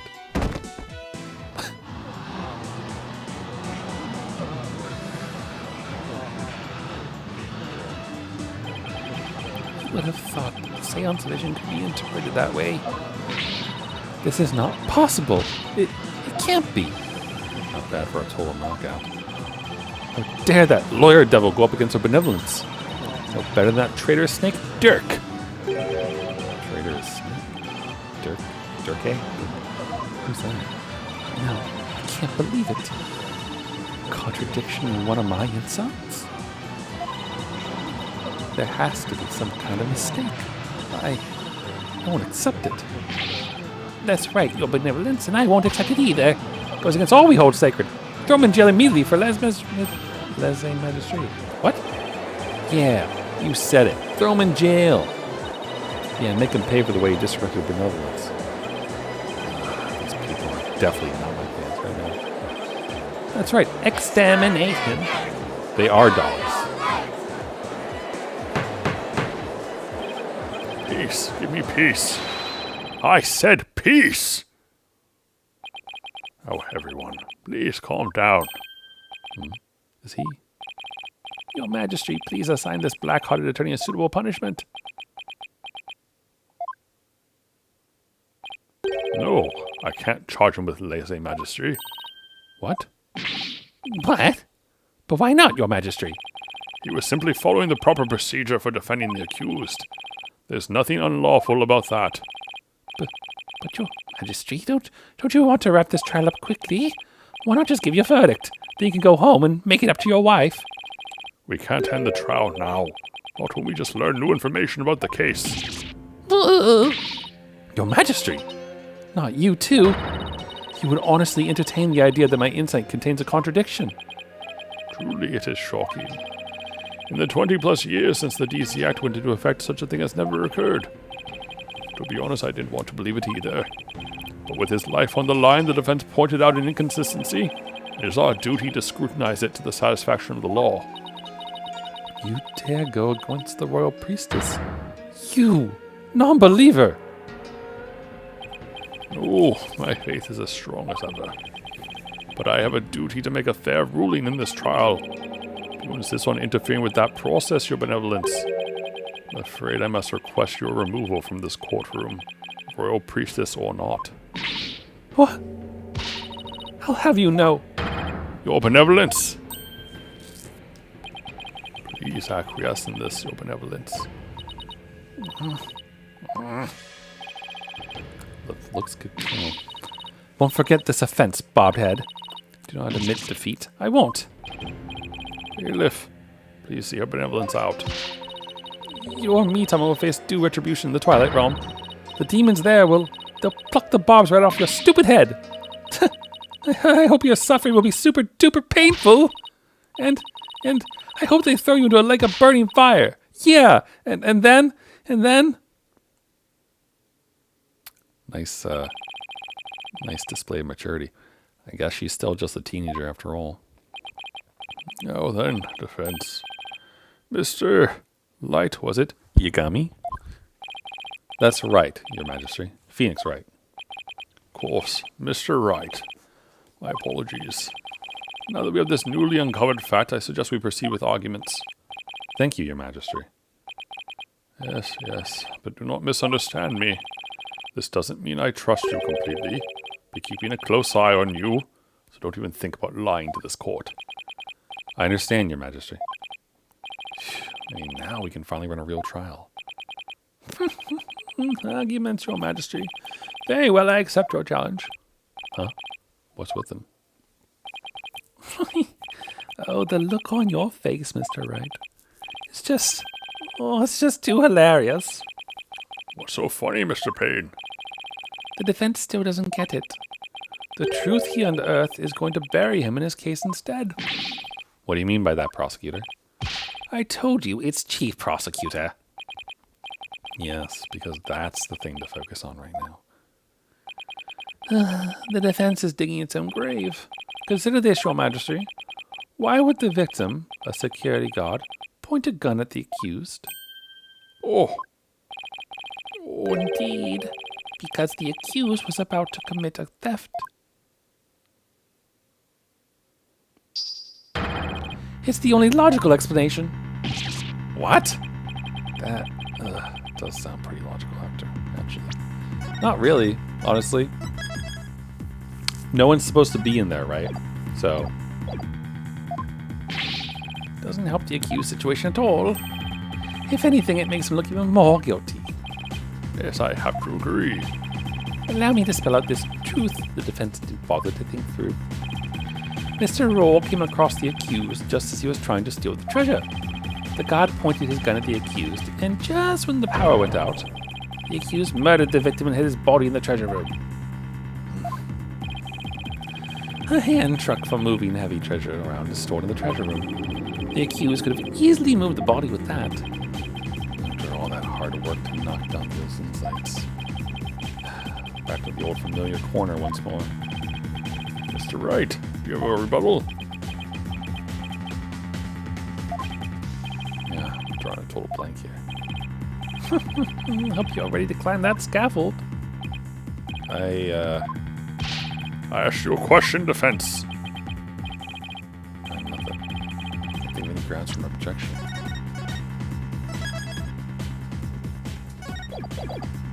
You better help me out, Albie. The only thing to do at this point is to ask the defendant himself what happened. But I don't know if Albie will cooperate with me or not. Albie? Will you tell us what really happened? You don't have to say anything, accused. Fall for his evil trap, you only dirty your own soul. Albie, you have to tell me the truth. I can't help you unless you do. Oh, Mr. Wright, I'm sorry. Why? Why won't he trust me? Is this it? Is this the end for both of us? Maya, sorry.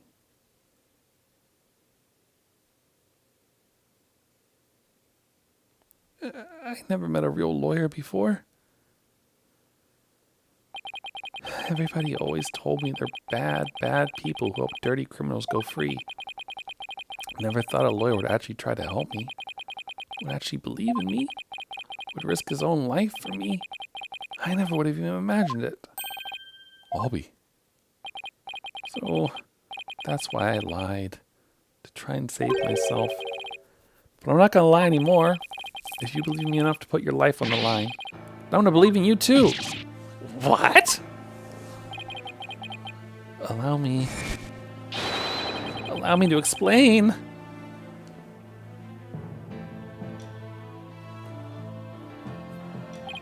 Now we're talking. Kind of finally get to the bottom of things. To be honest, I went into the treasure room lots of times to look at the treasure box. Even though the temple told you you weren't allowed to go anywhere near it? Yeah, sorry. Mr. Roll even saw me once and scolded me. But that box is so beautiful. The way it glows in the dark. Couldn't help myself. Wait, it glows in the dark? That's right. Covered in this special mineral called fluorinite that makes it glow. Absolutely breathtaking. It's really a shame they don't put it on display for the public. Can you imagine how many people would go on night tours of the temple if they did? Oh, if only he applied such passion to telling me the truth earlier. Okay, glows in the dark. Is the one in the picture from the crime scene then the real one? On the day of the incident, I was on my way to the treasure room again. When I ran into Mr. Roll on the great stairs. So those were not the treasure room stairs in the seance vision. No, they were the great stairs that connect the hallway. Makes sense. The vision was clear enough to show us what was at the top of the stairs.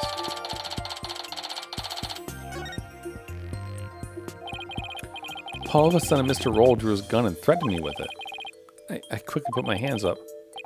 Mr. Roll, he acted so scary. For some reason, he had this scarf over his mouth. Couldn't read the expression at all. Just then, the power went out. So I took that chance to hightail it out of there. Ran for my life. Even now, when I try to think back on it, all I can remember are the gun and the piercing look in Mr. Roll's eyes. That must have been when I dropped the notice scroll. Which means someone else brought it to the treasure room, along with Mr. Roll's body. Did Mr. Roll say anything to you when you ran into him on the stairs? What is it, Albie? I have no idea why, but he asked me a strange question. Did you steal it? He said. What? I'm sorry. Sorry I didn't say all this before. I didn't think anybody would believe me. Grand speech. One that confirmed my suspicions that you were the thief. Objection! It's possible the victim simply misread the situation. Where there's smoke, there's fire, as they say. The victim must have had good reason to be suspicious of the accused. Why is every new piece of information to seem so incriminating? Shadu, what do I do, Shadu? And what better reason to suspect the boy than seeing the treasure box in his hands? What? In the course of his rounds, the victim must have noticed that the treasure had been stolen. And then, just after that, he ran into the accused. I'll be your guide. No, that's not what happened. Therefore, the one who stole the treasure and killed the victim could be none other than the accused. Yeah. Was that a frog? Oh no, it's a dog?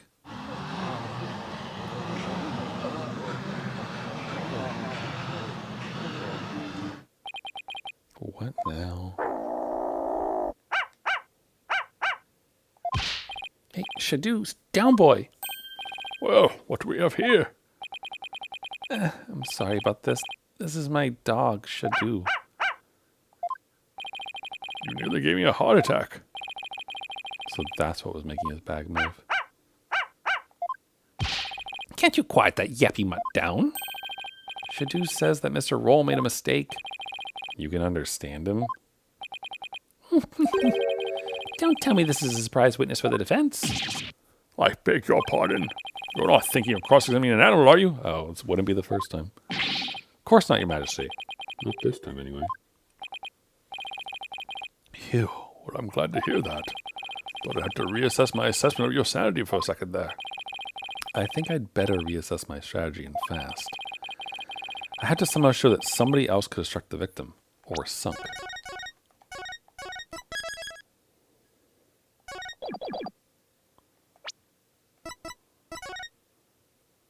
It's not glowing in this picture, just saying.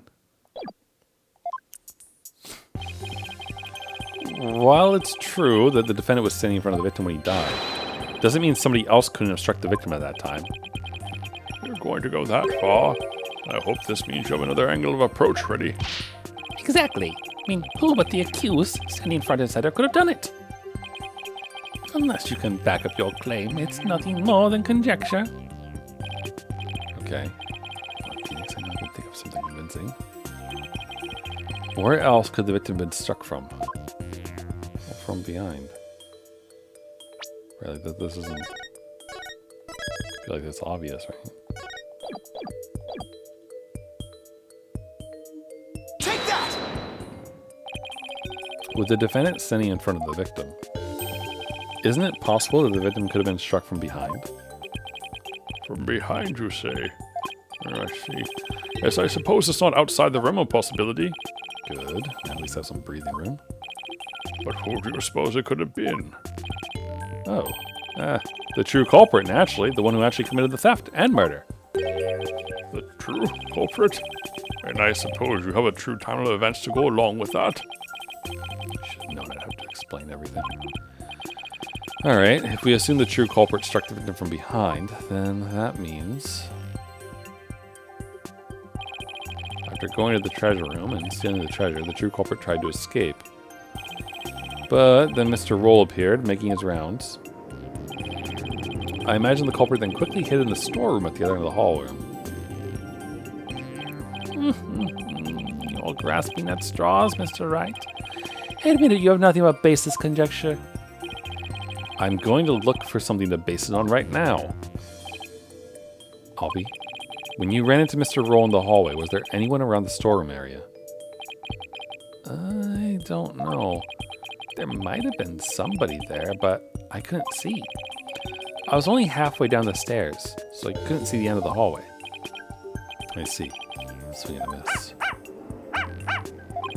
Oh, Shadu says that someone was there.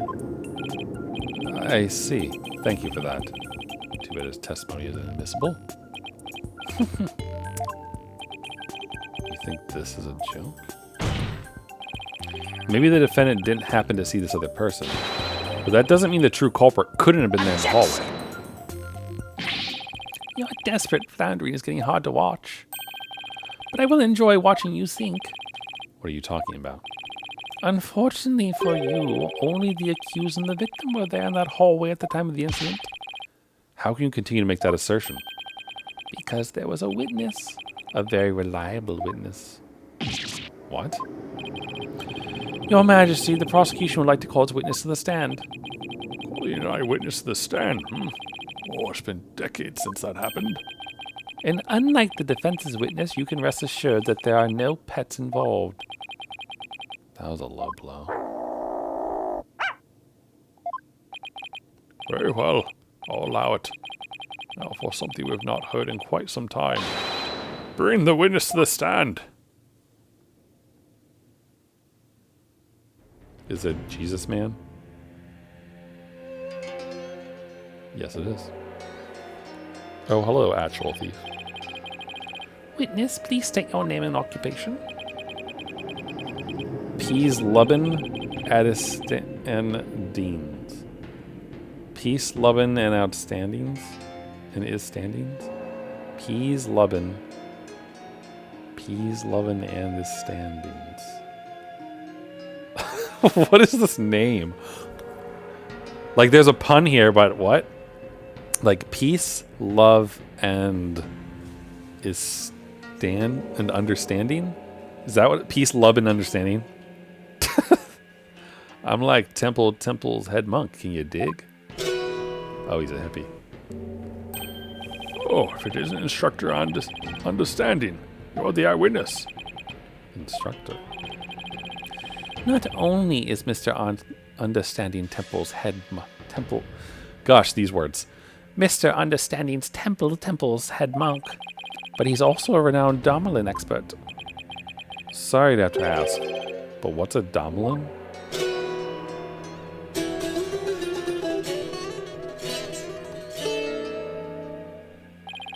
Check it. Here she is, my sweet serenader, my one and only. Groovy, right? But you heard all sultry sounds once before, brother. Wind, can. Okay, yeah, it's the song from the thing, right?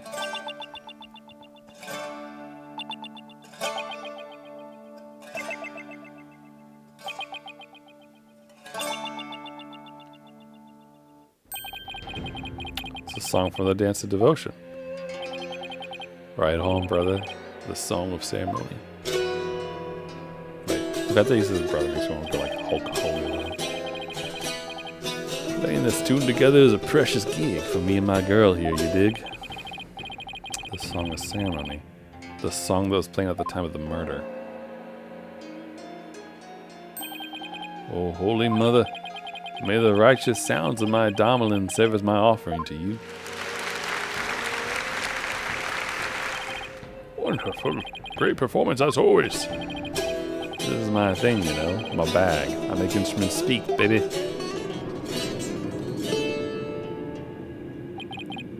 By the by, Majesty Pops. No Domelin class today? No, I'm afraid this trial has gone into overtime. Thanks to the lawyer over there. The class the judge wanted to attend was a Domelin lesson? Well, you know what they say, baby. Never trust the lawyer, man. But transgressors against the Holy Mother have to be brought to justice. Thank you for your cooperation, Mr. Understanding. As the treasure's keeper, you must have been shocked to learn it had been stolen. Yeah, man. That was not cool. Keeping the treasure safe is one of your duties, Mr. Understanding? That's right, brother. This here is the one and only treasure box key.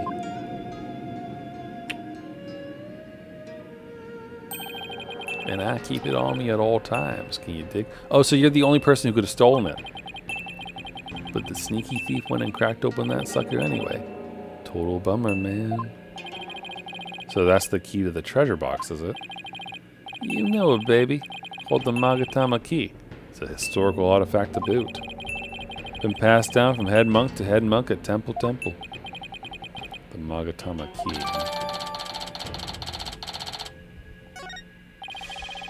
And now someone's jacked the treasure on my watch. Real buzzkill, man. How am I ever going to face their holiness again? Oh, Holy Mother, please find in your infinite mercy to forgive me. Please guide this lost and humble lamb. Why do I always get the far out ones? Mr. Understanding, you witnessed the accused and the victim heading to the treasure room? You know it, baby. Best believe I scooped that tiny transgressor. Would you please give the court your testimony regarding what you saw? To bring justice against the transgressor, man? Yes, of course, I'll do all I can. In the name of her holiness, I vow to sing. Not but the truth I swear to bring. Hit me.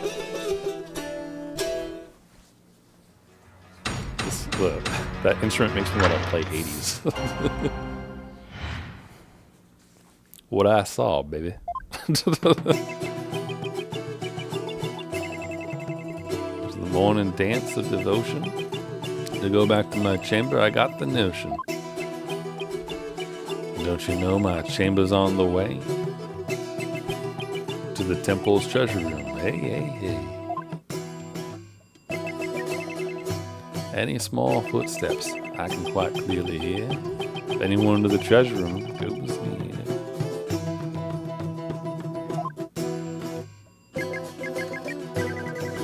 Albie was the only one. Albie was the only one.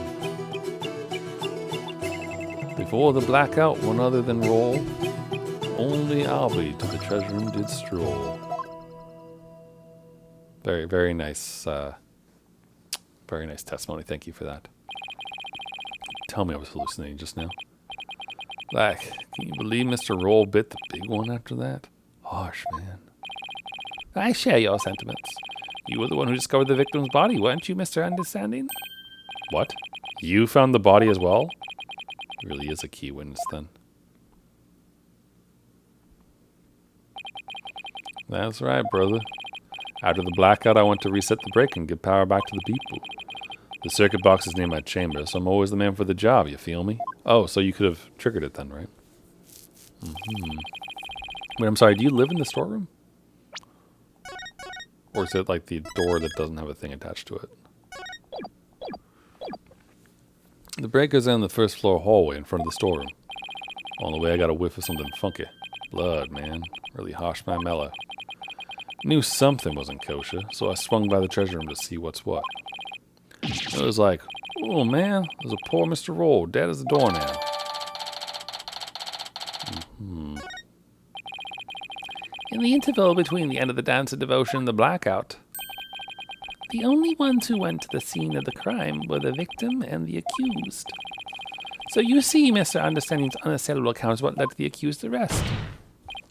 Hold it. Isn't it possible that the murder took place before the end of the dance of devotion? I'm afraid that's not possible. The victim was in the performance hall until the very end of the dance. He was? Would you like some proof? How's this? A photo of that morning's dance of devotion taken by a tourist. Why, what graceful dancing. I almost hear the sounds of Mr. Understanding's Domlin now.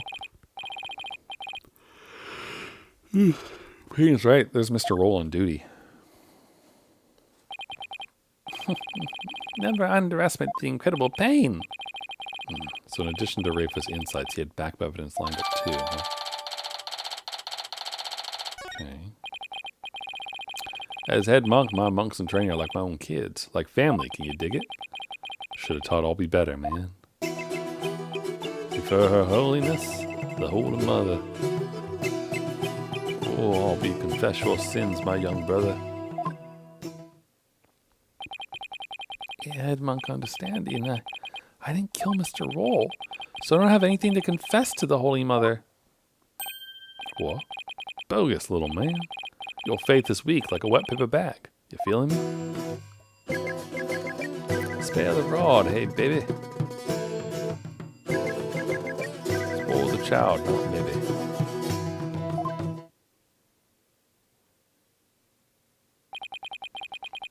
Your holiness is magnanimous, son. Confess your guilt. She'll forgive you in the Twilight Realm. Don't suppose she could forgive him in this realm first? Defense, please begin your cross-examination. Oh, look, he's with it now. He's got us going. Good.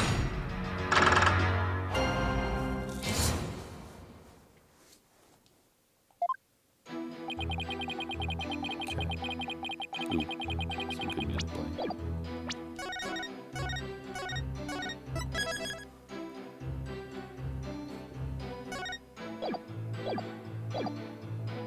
Okay, after the morning dance devotion. Okay, I'll press him on everything. Hold it! I have a question. Lay it on me, man. How dare you interrupt the performance of great peace, love, and understanding. I was really enjoying that.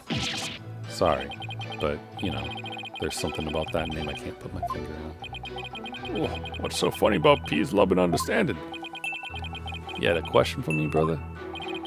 You were playing something during the Dance of Devotion, weren't you? You know, baby.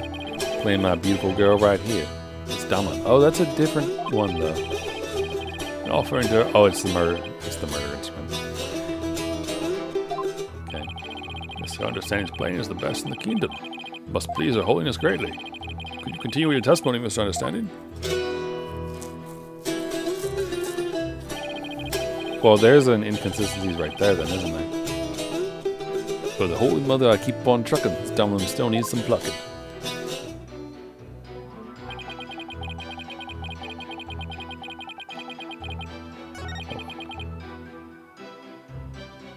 Go back to the... Okay. I do think... It is different, though, right? It's like... Yeah, it's totally different. Alright, yeah, so that was definitely the murder instrument.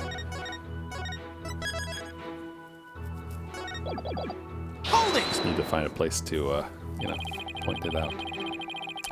Could you please point out one more time where your chamber is located? Yeah, man, no sweat. My chamber is on the way from the performance hall to the treasure room. So anyone going to the treasure room would have to pass by Understanding's chamber. Give peace, love a chance. Con man. Any small footsteps I can quite clearly hear if anyone to the treasure room goes. Hold it! Even from inside your chamber, you can still hear what's going on outside? Temples, a groovy old building, built from Mother Nature's finest. You can hear a pin drop to the wooden walls, you dig? Old building like that, I guess the walls must be pretty thin. And that's how Mr. Understanding could know the culprit's movements. It's all thanks to the Holy Mother's divine protection. Right on, my man. Dedicate this testimony to Her Holiness. It'll be real unfortunate when it's inconsistent pointed out, isn't it? Hold it! How can you tell it was Alwi just from the sound of some footsteps? Alwi is practically family, man. The smooth groove of his shoes are easy to pick out. But how do you know he went to the treasure room? Didn't you think it was possible he went to the storeroom at the other end of the hall? No way, man. I saw him with my own two eyes. You saw him? In the treasure room. This you can believe? My peepers peep, the sneaky sneak I'll be. And tell us where it is you stood when you saw the accused, if you would.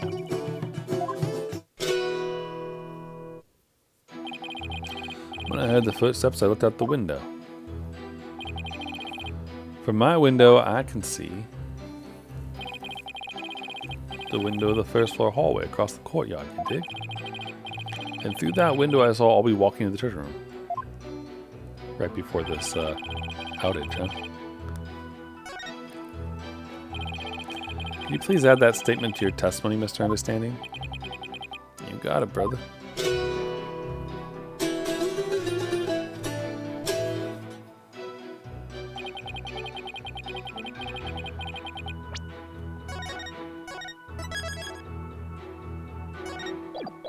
I suppose the breaker wasn't triggered at this point, right? Through the window, you say? That's right, brother. courtyard outside the window of my chamber. Across the courtyard, I can see the window of the hallway to the treasure room, man. Judging from the diagram, I guess that's plausible. View of the courtyard from your chamber. How nice that must be. But it's beautiful at this time of year, what with Curine's butterflies flitting about. You know it, Pops. I can look out into the courtyard playing my domino. There's a little something like this. Hold it! How could you tell it was all be just from the sound of some footsteps? Oh wait, we kind of already got this, right? But how do you know? Did you think it was possible went to the storm at the other end of the hall? Oh, wait. Sorry. Oh, very familiar.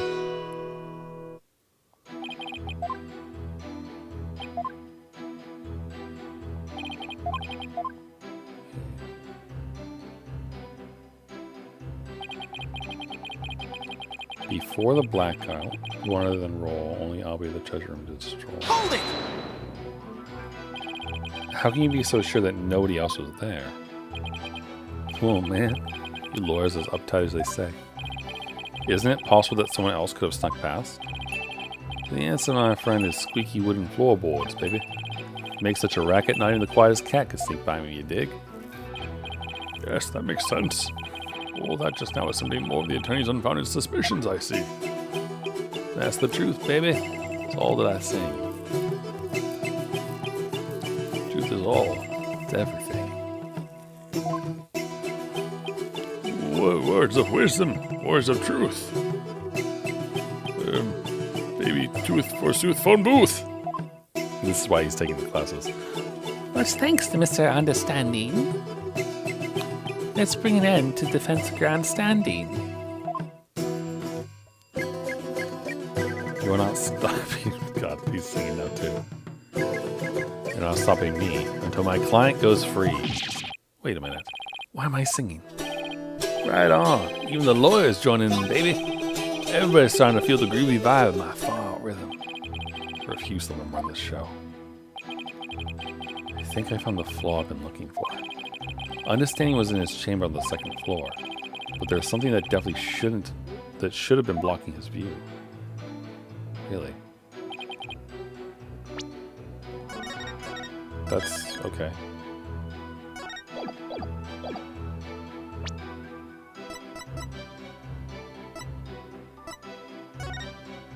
Right, the shutters. Okay, yeah.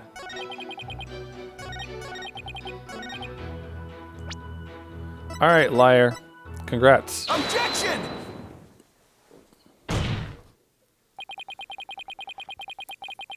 There's something off about that, Mr. Understanding. My music is off. I'm sorry you feel that way, man. Maybe this vibe ain't topping the charts with your throw. But what's your poison? Orchestra? Jazz? Soul? There's nothing wrong with my ears, witness, but something's not quite right with your eyes. Mr. Understanding, you've been lying to this court. Now, why would I lie? I got nothing to hide. Truth and truth alone is all I sing. Lying, y'all. Now, lying ain't my thing. I contend otherwise. Do you recognize this object, Mr. Understanding? It's a temple notice, man. What of it? In this notice, the following instruction to the temple monks is written. All of the hallway shutters will remain shut for today's dance of devotion. What you talk about, Phoenix? I'm talking about the fact that from your chamber, you couldn't have seen anyone going into the treasure room through those shutters. Looks like you didn't get the memo. No way. I don't believe it, man. If you don't believe it, why don't you read the notice for yourself? I like how the chaser is like coming through the music slow. Gee, something will, something full. Is that your idea of reading? I'm not so hot at reading Kuranese, man. Usually get one of the other monks to read stuff for me, you know. Doesn't that make your duties as head monk a little difficult? Cut me some slack, man. Only moved to this country 6 months ago. That's quite recent, isn't it? So, how did someone who's only been here 6 months become head monk of a temple? How little you understand. Religious faith can't be measured in months or years. Only been in here in Curianism for 3 months myself. The Holy Mother's teachings really spoke to me, prompting me to stay to this country. Or was it the fact that there are no lawyers here that spoke to you? Mr. Payne, I know just how you feel, my man. Her Holiness's teachings spoke to me too. Ladies and gentlemen, I present Brother Dumb and Brother Dumber. I don't know why Payne suddenly became a believer in Curianism. But could Understanding have had an ulterior motive for becoming a believer too? Mr. Understanding, were you really in your chamber as you claim? Oh, hey, be chill, brother. Weren't you instead somewhere else? Mr. Wright, what kind of nonsense are you spouting now? According to Mr. Understanding's testimony, he saw Albie with his own eyes. Therefore, is it really nonsense to suggest he could have seen Albie from somewhere else? Well, You have a theory, defense. Do you know where Mr. Understanding was, if not in his chamber? Or the storage room. Or behind. If he wasn't in his room, then if Albie had gone down the hallway towards the treasure room, there are only a few places you could have seen Albie from. I do have a theory, Your Majesty. Let's say the witness really did see Albie going towards the treasure room. What then? The defense proposes this is the only place he could have been to see Albie go down the hall. Let's say he was next to the breaker. Take that! There. But you just suggested earlier that that's where the true culprit might have been. True, but no matter how I look at it, this is the only place Understanding could have been. Mr. Foreign Lawyer, don't tell me. Are you accusing Mr. Understanding of being the true culprit in this case? Yes, I believe I am. Yeah, fuck you. Yes, Your Majesty. I contend there's a strong possibility this witness is the murderer.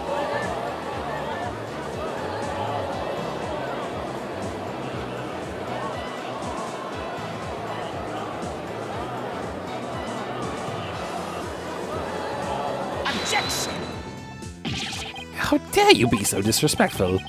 First you criticize her benevolence insight, now you accuse the head monk of murder. This is the only place the witness could have been. If he was here, he could have struck the victim down from behind and moved his body to the treasure room. That's nothing but groundless conjecture. And there's one more thing. Do you remember what was said in the opening argument? Opening argument? During that argument, it was suggested that Albie used his position as monk in train to get his hands on the treasure. That's right. Well, what of it? Well, why don't we try this twist on for size? The thief used his position as head monk of the temple to get a hold of the treasure. What? You charging me, man? The key to the treasure box has been passed on from head monk to head monk. What better position to be in if you want to steal the treasure? You can't possibly be serious. Does this mean you're claiming that Mr. Understanding's oath of faith is nothing but a lie designed to get him close to the treasure? The witness hasn't been truthful in his testimony to this court. So clearly he isn't above lying. Didn't you swear to this Holy Mother that naught but the truth would you bring? In light of that, I don't think it's unfair to call your faith into question. This is ridiculous. Are there no limits to what this lawyer will say? I mean, lie is such a strong word. Maybe it was just a mistake.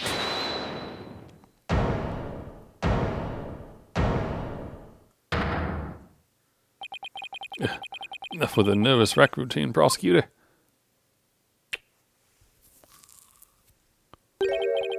You're just embarrassing yourself, man.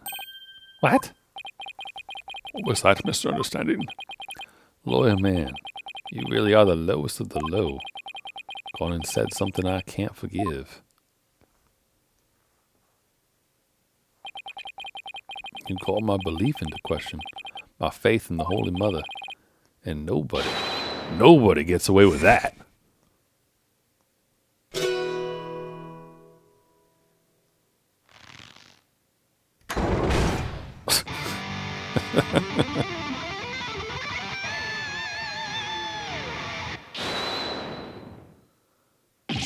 What on earth? That music is making my ears bleed. Where were you hiding this?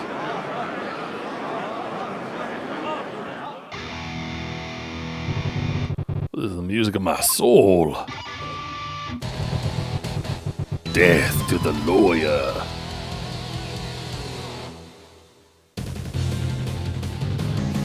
I'm the Twilight Messenger.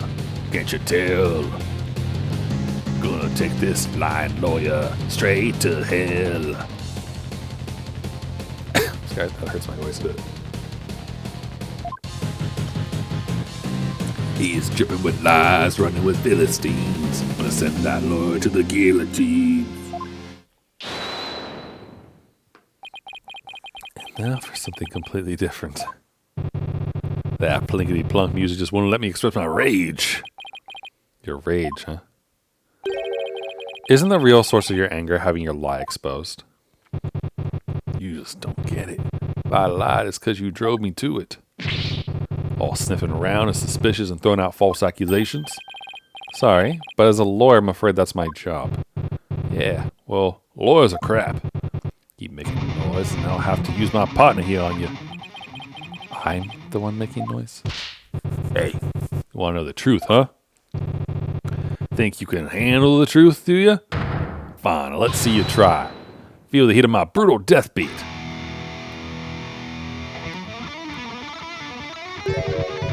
Savage, right? Sweating bullets, ain't you? The screams of my soul are gonna make a mosh pit out of this peanut gallery. Did you really just win the court over with that performance? Yo, Giza, got something to testify. Get ready for the howling of my soul. Call this chart topper Soul Screaming Truth.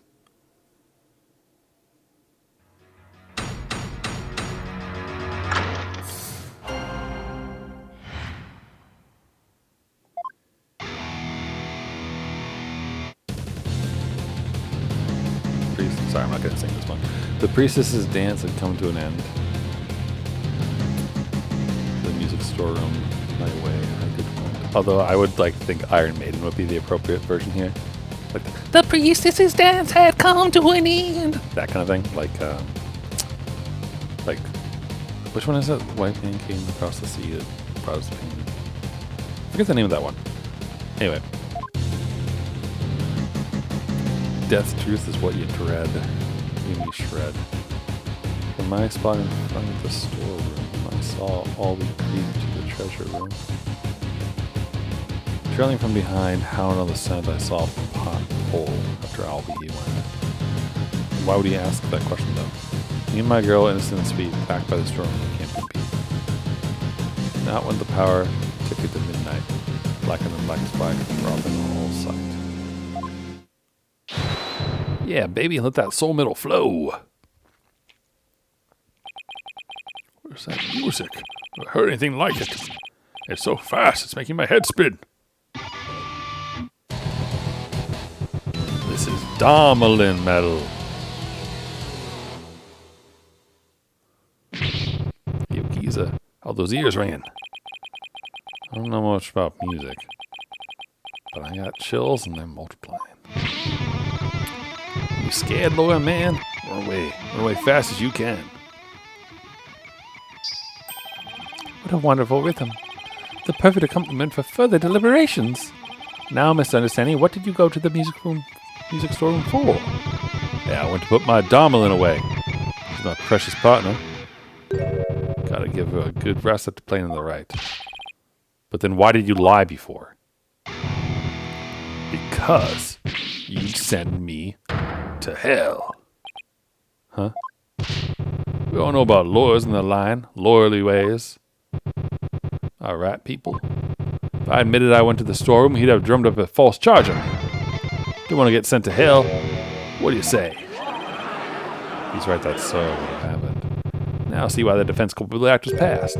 You feel me, Kurain? Is it too much to ask for a low-key trial? Now are you punks ready to rock or what?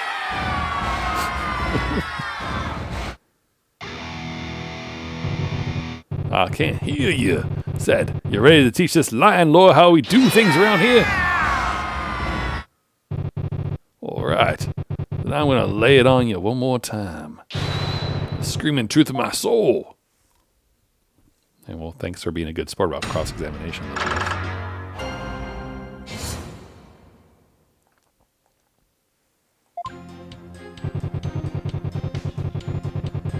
The music.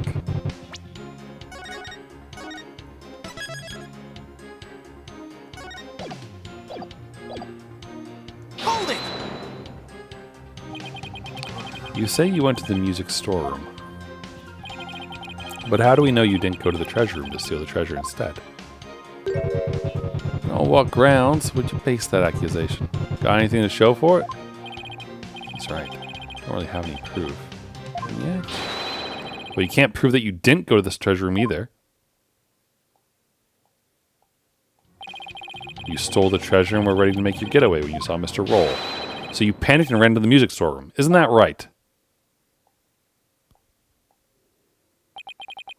Why do I feel like I'm being stabbed by icy stares from every direction? The silence is your answer, lawyer man. This audience knows the score. This is what we needed. A moment of silence to bid this lawyer's baseless claim goodbye. Okay, but you didn't answer the question. Why do they hate lawyers so much in this country? I said it before and I'll say it again, lawyer man. After the priestess's dance, I went to the music storeroom.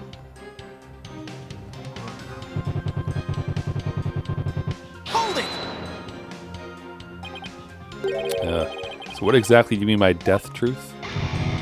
It's the blade of truth that's going to send your loyal soul to hell. Sea of blood will be the last thing you ever see. I'm not sure I want to get what he's saying. I expect a bobblehead like you to understand. Either you get it and you feel it or you don't. Simple as that.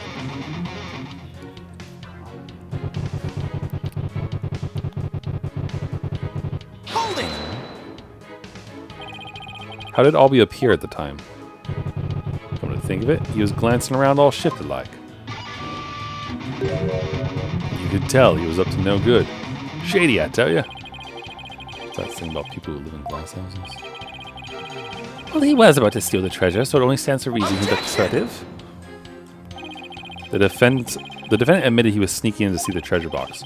Wouldn't that be why he was looking around? What's that, people? Only the Holy Mother knows the truth, you say? Bzz, wrong. Peace, loving knows the score, baby.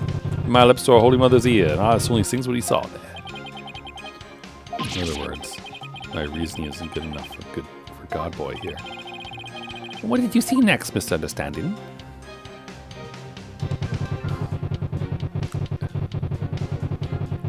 Hold it! Something tells me this is going to be a spectacular waste of time, but what do you mean by hound on the scent? What? You don't get it? Always the same, y'all. Lyrics questioned without mercy. The more famous the song, the greater the controversy. It wasn't your lyrical sense I was questioning.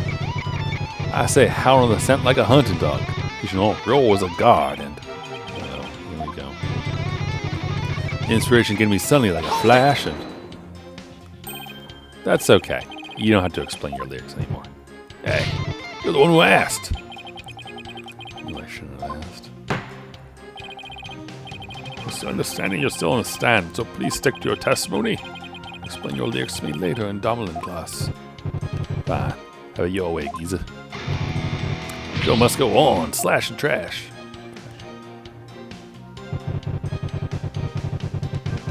It's probably going to be this one. Hold it! What exactly are you doing in the music storeroom?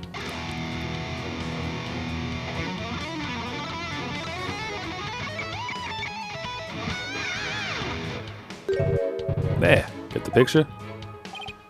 Picture? What picture? Mr. Understanding's requesting that you not ask him the same thing over and over.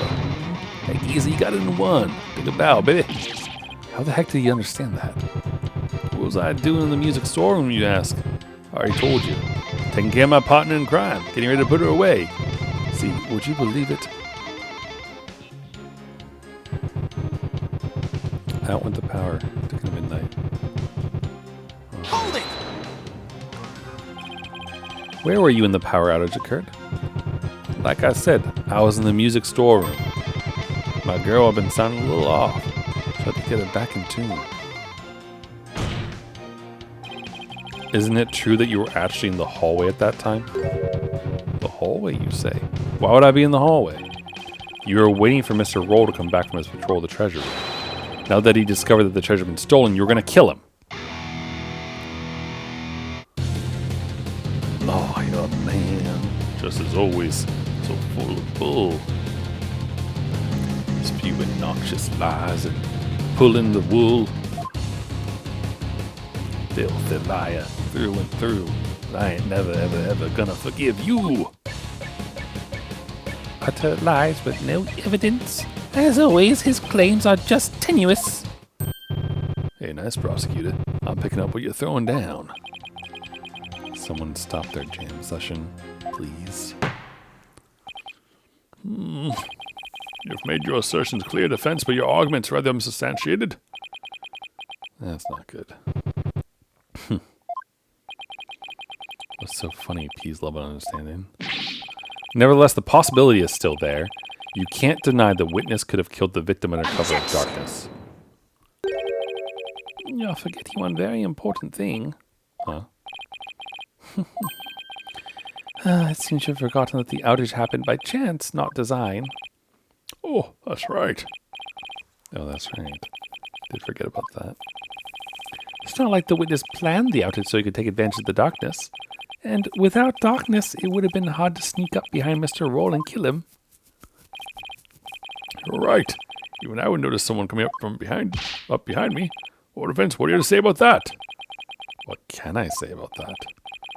Mr. Wright, your claim is completely without merit. Unless you want to argue that the witness somehow magically made the outage happen. Yeah, with the fucking breaker that's right next to the storage room entrance.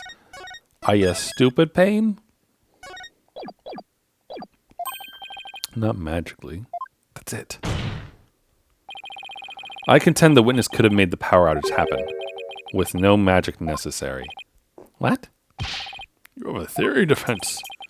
All he had to do is make use of something shown on this diagram.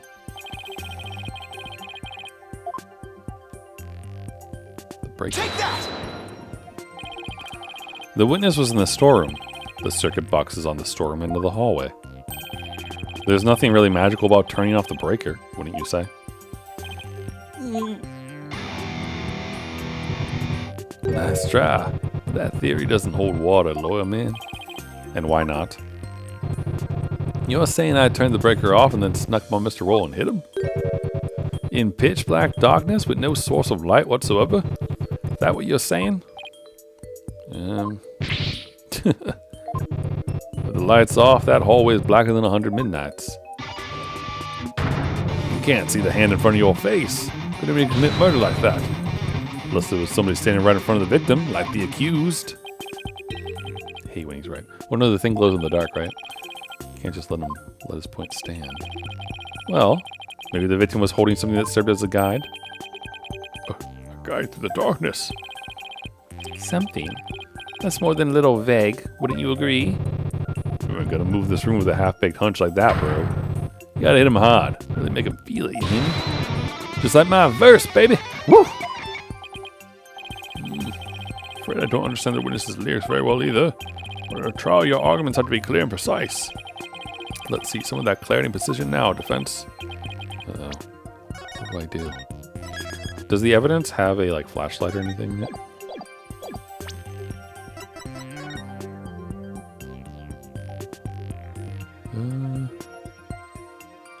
I don't see one.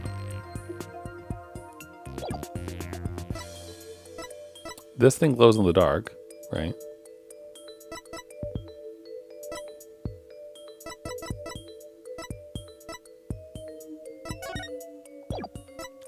I wonder if this thing glows. Can you present to us something that could serve as a guide through the darkness? I'm gonna say that I can? Maybe? Yes, I can. Because there has to be something. Alright, let's see what you have, defense. What could the victim have been holding that served as a guide through the darkness? Or that the victim could have been holding?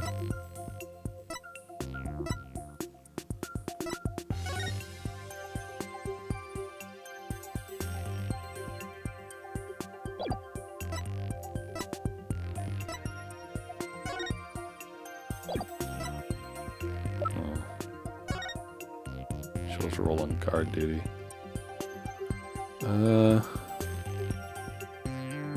He doesn't have a flashlight or anything.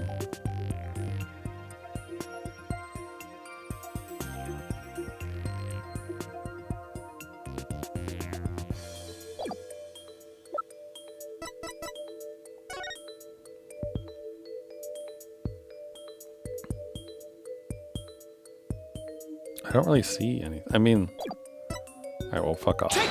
Clearly we should say we can't, right?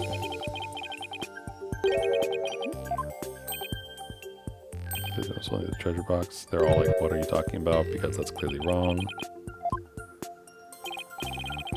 The box glows in the dark, so you could use it as a sort of beacon. I guess you're right. But why in the world would the victim be holding the treasure box? Oh, well, because guess as good as mine. Yeah, it's probably supposed to be like.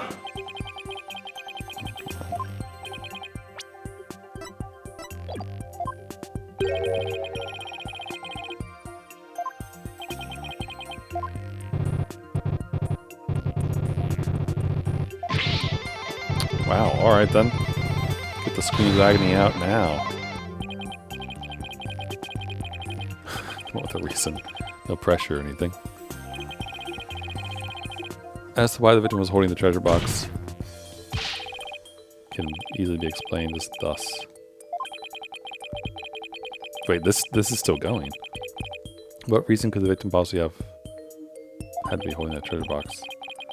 The victim was holding the treasure box because he was a security guard, a devout believer, the thief. What?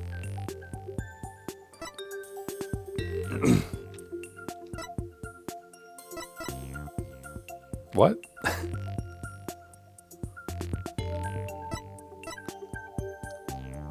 Why does this keep going? The idea just happened to stumble upon. But I think it just might be the answer. And it would turn this whole trial upside down. Hello, defense. You still with us? See this easy explanation you promised. Isn't it possible that it was because the victim himself was the thief? A victim? The thief?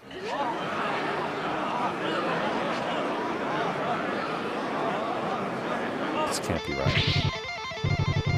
God, bully you spewing now. Your Majesty, this guy's off his rocker. If the victim was the thief, everything we learned so far will all make sense. And it would give us a completely new way to interpret the victim's actions. Is this really it?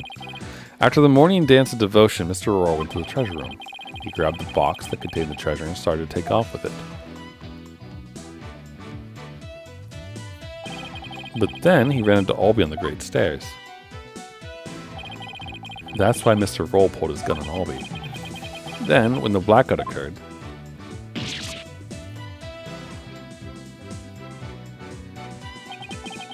Mr. Roll was bludgeoned to death in the darkness. This doesn't make any sense. This explains why the victim would be holding the glowing treasure box in the dark. And how it would have been possible for someone other than the accused to kill him. Interesting. Do you have any idea what you're saying? You're unbelievable, lawyer man. I think you've lost it. That's the craziest thing I've ever heard. Roll trying to roll the temple. That devout believer? That pious curious? Until now you disparage the victim's departed soul with unfounded allegations. Hope you're prepared to back up your claim. Of course, Your Majesty. Oh, really? In that case, I'm going to assume you have proof. Oh, proof, huh?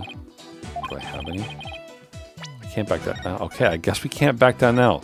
This is going in a different save slot, though. Yes, I have proof. My dreams. The proof that Mr. Roll was the thief may have been left behind on a certain piece of evidence. Very well. Let's see your evidence and be ready to stand behind it.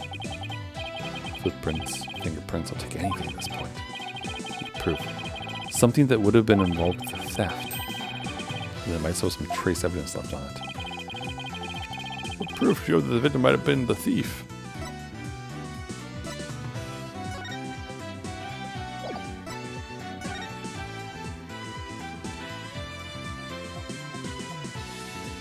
The treasure box?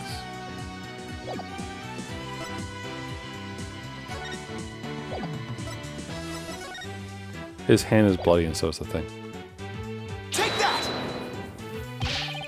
The defense would like to examine this piece of evidence. Would you now?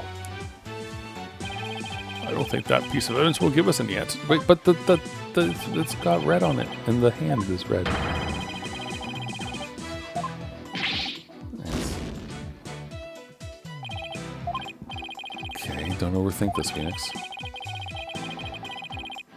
Okay, no, hold on. I mean, like, clearly they're talking about the box. Also, I think I just loaded the wrong thing. Did I just load the autosave?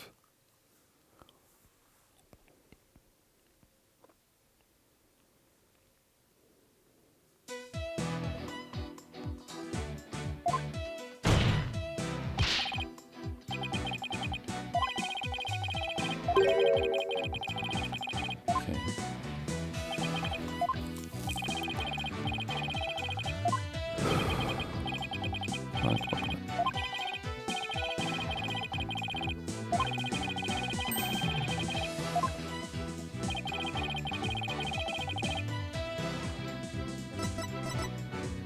Need that, right?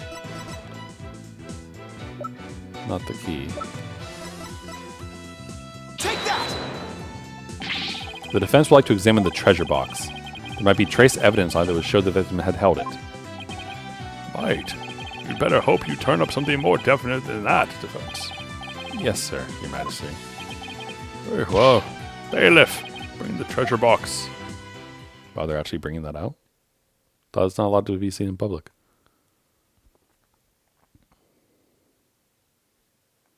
Sure, there's a lot of blood on that. There you are, defense. You're free to examine it. If I don't find something now, my entire argument up to this point will be blown. Plus, that little matter of the old tongue shears. I have to find something, I just have to.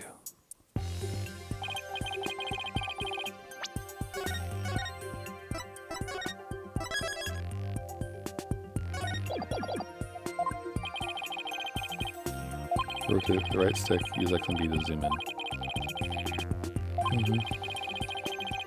Reset by clicking. Alright.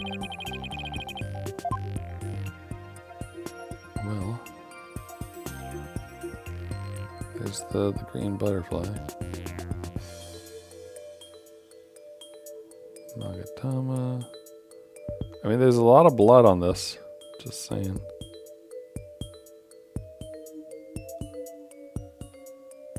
But I mean, there's blood on it. So it's one of the interesting things about it. This looks like it's unlocked, doesn't it? The lock is forced open. Okay.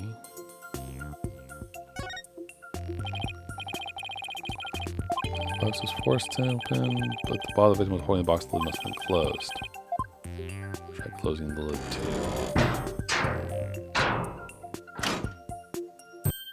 Hey. What? You son of a... You locked it! So? What's the big deal? I thought you can open it with that key you're wearing. Yeah, I can, no sweat. Then why is there a bucket load dripping off of you over there? I think I'd like to open this box back up again. Could you lend me your Magatama key? Sure. Okay, let's see. Where's the keyhole? Well, it's the Magatama key. So wouldn't it go in the hole above the Magatama mark?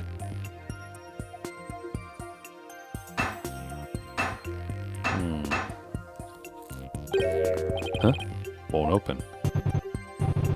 Would you look at that?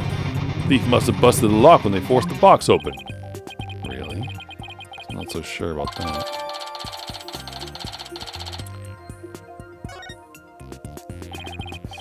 In any case, I'd better take another good look to find proof that the victim was holding this box.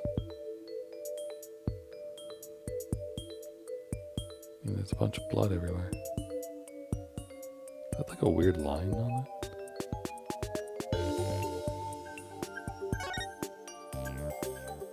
Oh, a handprint. Bloodstain. Shows the outline of a hand. Could this be what I've been looking for? Your Majesty, take a look at this. There's a bloodstain here that outlines the shape of a hand. Really? Let me see that. My, you're right. Now I'm getting somewhere. I believe the bloodstain is an outline of the victim's hand as he was holding the box. What? Even as he was being struck, he held on tight to the precious treasure box. After all, he'd gone through a lot of trouble to steal it. The blood from his head wound splattered across his hand and on the box. Your Majesty, don't let yourself be taken in. It's just more of his loyalty deceit. What do you mean? Mr. Wright, where is your proof that the outline is that of the victim's hand? What? I should have seen this coming. Either show proof or prepare to meet the shears. Or you could save us all some time and bite your tongue out now and submit it instead. That I did not see coming. Oh, defense! How about it? Any proof that the outlines of the victim's hand? Where'd the proof of something like that even be? It's the bloody handprint. Or like the fact that his hand's red. Please submit your evidence at this time. Yeah, I got it. I got this shit. It's right here. Take that!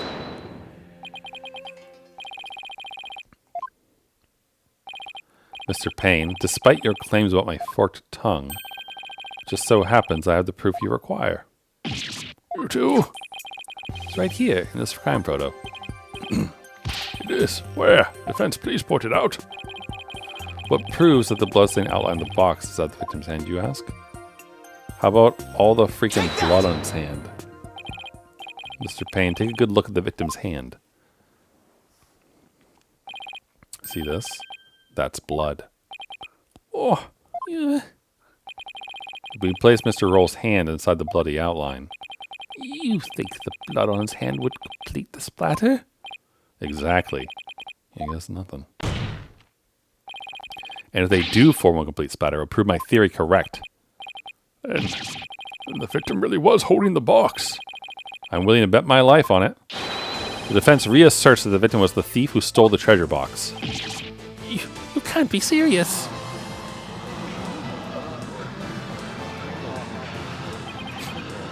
I protest. There's no way they would ever match up. I assert that it's patently impossible for... Whoa. Talk about tongue combo. Sounds like he just bit his. What's the matter, Mr. Payne? Your forked tongue get tangled up in there. Or were you trying to submit your own tongue to the court? Why, you... Oh, shit. The audience is laughing on my side now. I can hardly believe it. Apparently not everything out of the defense's mouth is a bluff. Of course not, Your Majesty. This tongue doesn't lie. I'd like to continue to use my tongue in the future, too, if you wouldn't mind. Interesting to know it really was a bluff. No, not Mr. Roll. I can't believe it. I'm sorry, Albie. I know it's upsetting news. He must have needed the money badly, probably to support his family. After all, he even gave up his dream of becoming a monk to help them. Oh, it's the thing Mr. Roll would say to me. You train hard and make sure you don't become a monk one day. Don't end up like me. Yeah. He was probably warning you not to end up a thief. Mr. Roll. But his voice line probably means that the thing was already gone, I bet. Now wait just one moment.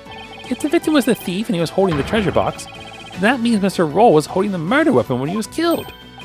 Oh, that's a very good point. Doesn't make much sense, does it? If the victim was holding the treasure box, it couldn't have been the murder weapon. Which means the real murder weapon must have been something else. Real murder weapon. But something else? The blood was thought to have gotten in the box when the box was used as a weapon. But it turns out that wasn't the case. The blood splattered onto the treasure box the victim was holding when he was struck with the real weapon. That's what happened. Isn't that right, Mr. Understanding?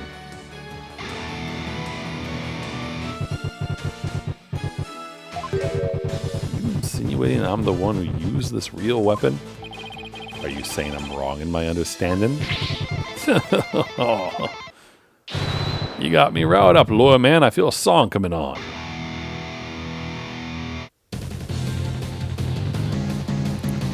Looking for a weapon that just don't exist. Pathetic lawyer man, drop into the abyss. Despicable lawyer man, yo, you make me sick. You can disappear just like a magic trick. With his lawyer man done in by a weapon, for you miserable wretch held doth back in. Yeah. Sorry. There's not going to be a good rhythm with this attempt to sing along with this thing because the text shows up like slowly and not really with an actual rhythm that you would sing. So I know I don't need to remind you, Faith Defense, that your life is on the line. I know, Your Majesty. Are you prepared to risk it on this mere idea of a real murder weapon?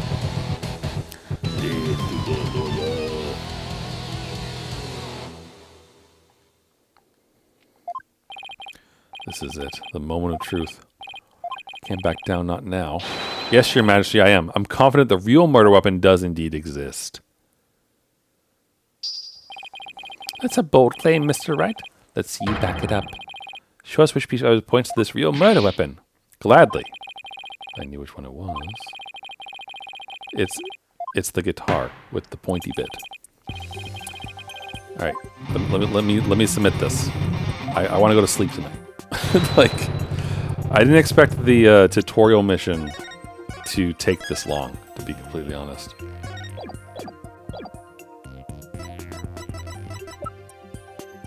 Take that! What I'm about to present is really nothing more than a possibility, but this thin thread is all I've got. Allow me to direct the court's attention to this photo of the morning dance of devotion. That photo? How's it going to help you, Mr. Wright? There's something about it that doesn't sit right with me. Oh, yeah? What's this something, This thing here is odd, to say the least. Take that! Mr. Understanding, why is the instrument you're holding different from the one you're playing in the photo? Would you look at that? They're completely different shapes. I believe you said your dominant was your one and only? Well, misunderstanding.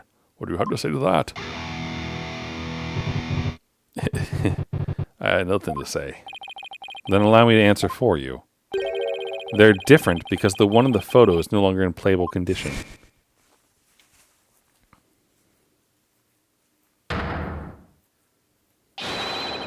Not after you used it to bludgeon Mr. Roll to death.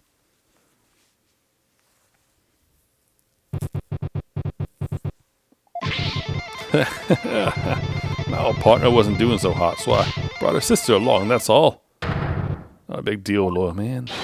In that case, please submit your old dominant to this court as evidence. Too bad. We're too late. Got rid of her yesterday. You what? Burned her up with the rest of the trash. Ashes to ashes, baby. Yeah. No. He's already destroyed the evidence? And I see more trash right here in this court that needs to burn in the fires of hell. Lawyer trash. I'm sorry, but would this not just, like, make him be extremely suspicious? Like, admitting to burning evidence? Come now, that was pathetic. Your agony can sound better than that. Where's that great scream of yours? This can't be how it ends. I think I've heard enough. Seems the defense is unable to produce the evidence. Oh, bullshit. Kangaroo court. But Your Majesty, that's only because the witness destroyed it. Evidence is everything in court. Don't tell me you've forgotten this most fundamental principle of our profession. Without sufficient proof, your claim that Mr. Understanding is the murderer is no more than conjecture. There's the pained expression I've been looking for. By the way, there seems to be one more thing you're forgetting. What is it now? You accused Mr. Understanding of being the thief, but the real thief turned out to be the victim. And with that, Mr. Understanding's purported motive for murder goes out the window. Great point, prosecutor. You tell him. If I had been there, I would have just collared Roll and gotten the treasure back. There wasn't any reason for me to kill him now. Was there? There's no good counter-argument to that. Sounds to me like Mr. Understanding has been completely wrongfully accused. Unfortunate as it may be, I think it's time to hand down the verdict in this case. Not good. Not good. Defense, I trust you understand what you yourself will receive for taking on this case.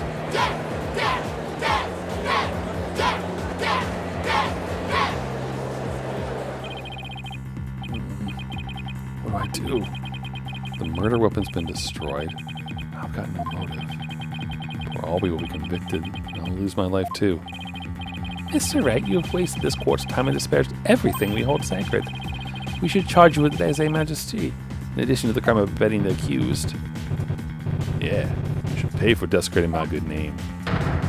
Bye-bye, loyal man. Time for you to do some repenting in the Twilight Realm. Guy's guilty as sin. Just know it. He must have had some reason to kill Mr. Roll. But what? Come on, people. Let me hear you scream and shout. Time to take the floor trash out.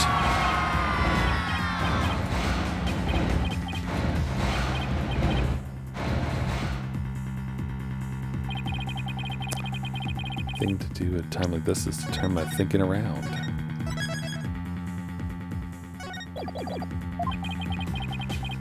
I shouldn't be trying to figure out what Understanding's motive was. I should be thinking about what kind of situation would give him a motive.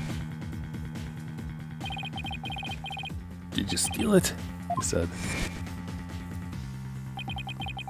You know that Mr. Roll was the thief, and that he got in his hand on a box.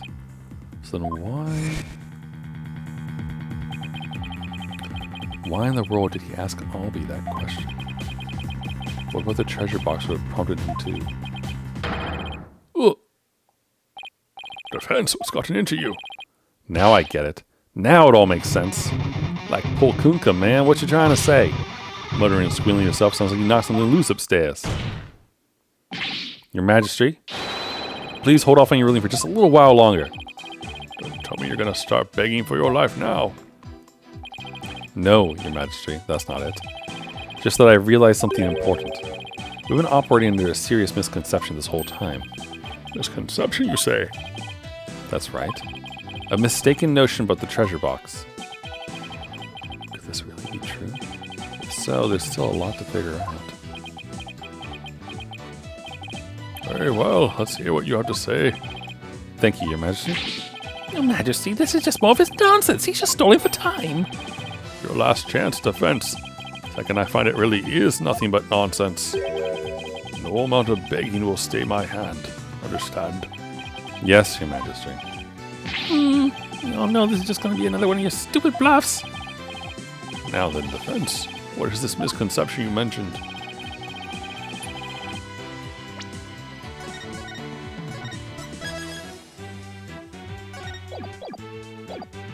The thing we didn't realize about the treasure box was that it was empty. What if the treasure box was already empty from the start? What?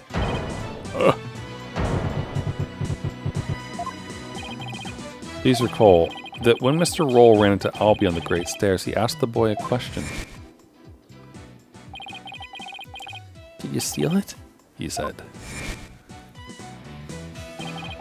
Also recall that Mr. Roll was holding the treasure box at the time. So why then did he ask Albie the question that he did? That is a bit peculiar, isn't it? Not at all, Your Majesty. Now once you realize that By the time Mr. Roll got to the treasure room, the treasure box was already empty. I beg your pardon. Mr. Roll suspected that Albie had gotten to it first, which is why he confronted Albie when he ran into the boar on the stairs. But how would the victim have known the treasure box was empty? He didn't have any way of opening it. Once a year, the victim had the duty of carrying the treasure box to the palace. He was so proud when he was put in charge of guarding the treasure box. He even got to carry the box to the palace for the New Year's rite. He would have been able to tell by the weight when he looked at it that the box was empty. Ah, I see. I suppose he would have been able to tell, wouldn't he? Mr. Roll most likely decided to at least steal the empty box. It's an important historical artifact in and of itself, after all. What's your point, Mr. Wright? What does any of this have to do with Mr. Anderson? My point is this. It gave Mr. Understanding a motive to murder the victim. A motive? Mr. Understanding, keeping the treasure safe is one of your duties, isn't it? So if anyone had found out that the treasure was missing, you would have been accused of incompetence. From the moment Mr. Roll discovered that the treasure was gone, his fate was sealed, because you decided then that he had to be silenced forever. But that's absurd!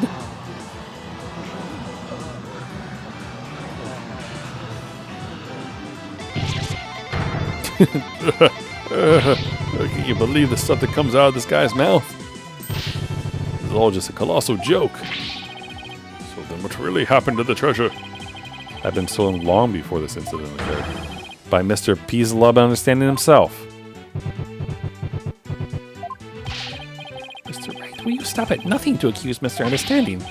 Your Majesty, please don't listen to these trumped-up charges. The defense is grasping.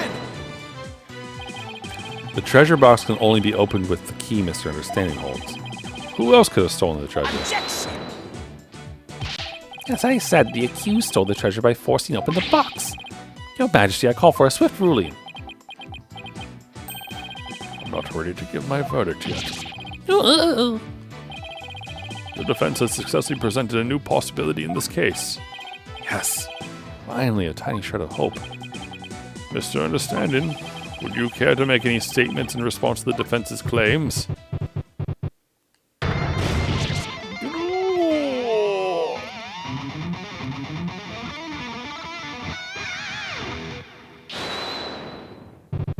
This is all bull. My noggin's a rage cage is ready to explode, baby. Instruct and understanding. Please calm yourself. I'm not gonna take it. No, I ain't gonna take it. I dutifully watched over that treasure with pride. And now I'm getting accused of stealing it. This lawyer is a lying scumbag. Better believe I got something to say. Open up your ear hole, sheeple. Let's rock.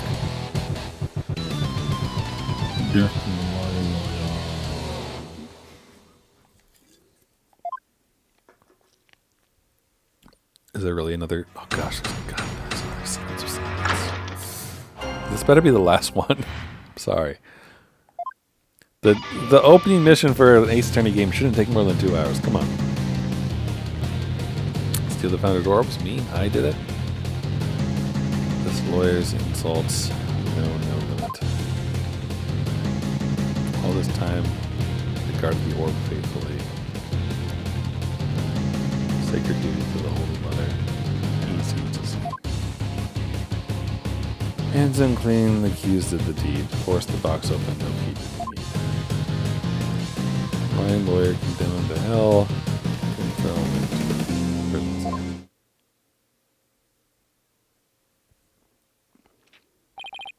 Alright, now heard from both sides. Either the treasure box was forced open by the accused, as the witness claims, or Mr. Understanding opened it, as the defense claims. Defense, this is your last chance to cross-examine the witness. Yes, Your Majesty. You're unable to prove your assertions by the end of this cross-examination. Then the DC Act will come into play and both you and the accused would lose your lives. I understand. Life or death comes down to this. Mr. Wright. Don't worry, Albie. I'm here to defend you. I promise it'll be all right. Thank you. I believe in you, Mr. Wright. I know you can win this for us. And after we win, we can go see Miss Maya together. It's a deal. Can't let all be down to win this trial. Somehow I had to prove that only understanding could have stolen the treasure. Do your worst, lawyer trash. This is your requiem. The last song you ever hear on this mortal coil.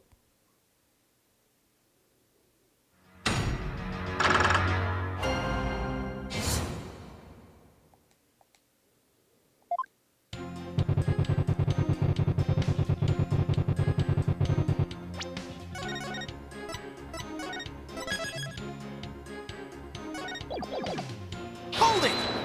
Alright, let's press. The argument that the orb was already gone before the murder fits all the facts. There's a proof that I stole the orb. I don't have any proof yet. But I'll find some.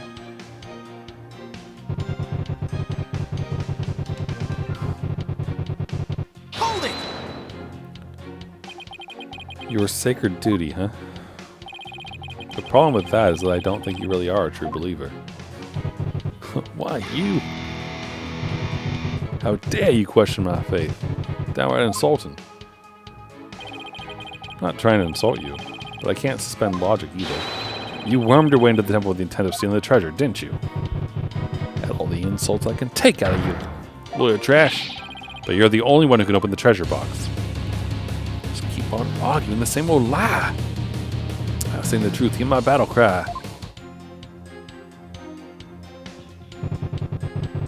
Is that for you to take it with the cover patch? Yeah, it is. Hold it! The defendant didn't force the box open. That's a lie. In fact, you're the one who opened it. Isn't that right? Come on. You just saw for yourself, didn't you? The lock was busted on account of the box being forced open. Oh, yeah. Well, there's your proof right there. Score one for the metalhead.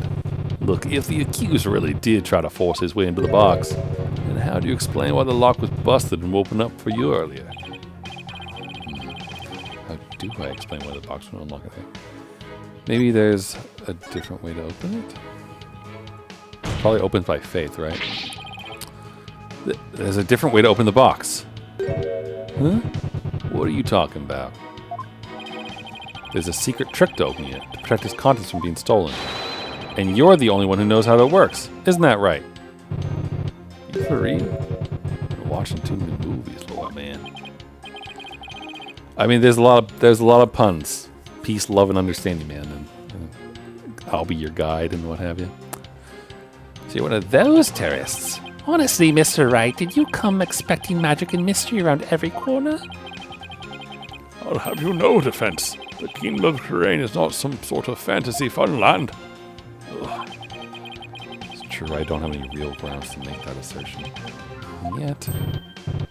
yeah, I feel another song coming on. A little number about a crazy lawyer with wild, fantastic ideas. The real method to open the lock, you say? Delusional, man, there ain't no other way.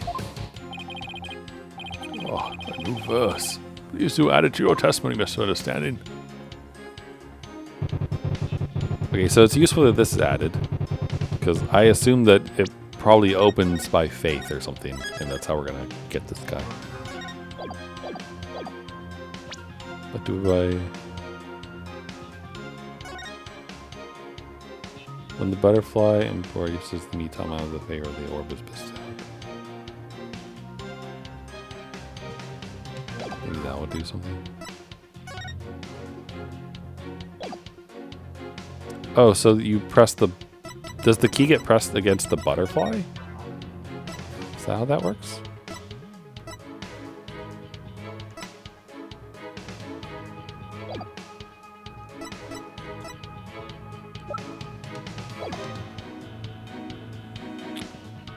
I feel like we wouldn't need to press on this, but I don't know, sure. Delusional, am I? We'll see about that. Wild ideas. That's called delusion. Mixed up lawyer, drowning in confusion. Indeed, the defense's sinful wrongdoing has made him lose touch with reality. Let's hear it. What will be Listeners fly to fancy. Nothing, because I'm not the delusional one. I just know there's got to be some secret trick to opening the treasure box. Oh, really? And where exactly is this secret hidden? The secret is obviously hidden in the box, the key.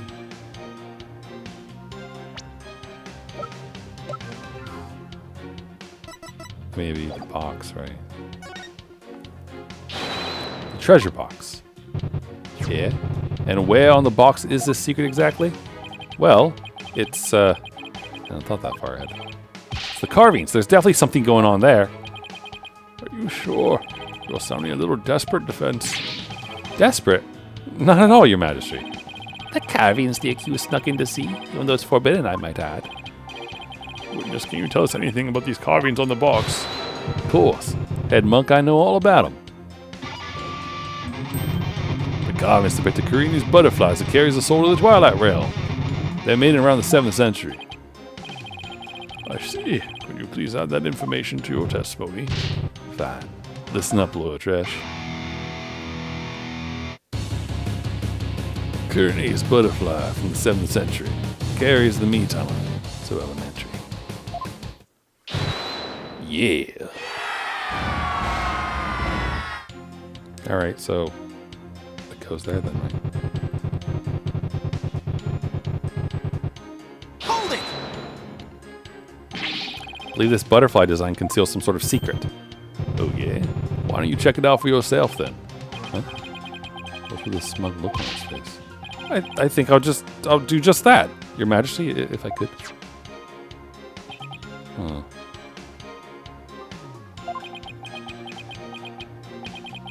Nothing unusual here. What do you feel about being a line defensive lawyer? Well, I mean, it feels risky in this country. Law defense? What have you discovered? Afraid I haven't discovered anything, Your Majesty. Here, I'll return it now. I told you, didn't I tell you? Then in that case, there must be some secret trick to the key. Oh, now you're suspicious of the key, are you? There's just no reasoning with this man. The accused forced the lock open. There's no other explanation. That's right. He desecrated the box by opening it without using this meantime a key. Wait, what did he just say? I'll sing as many times as I had to get through that thick lore hair skull yours. Only the meantime a key unlocks the trap. Forcing to reach the founder's displeasure. Okay. So maybe any meantime works actually? For the forgetful defense's sake, could you please add that to your testimony? Oh, so you like this little number better, do you? Let's see. Should I have him swap in this statement? I don't know. Maybe. Forcing to reap the founder's displeasure.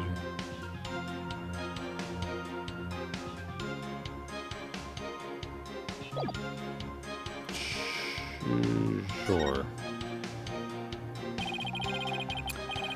I believe the witness just sang a very important statement, like it switched into his testimony. Very well. Witness, if you would. I have to. Guard in your brain, lawyer man.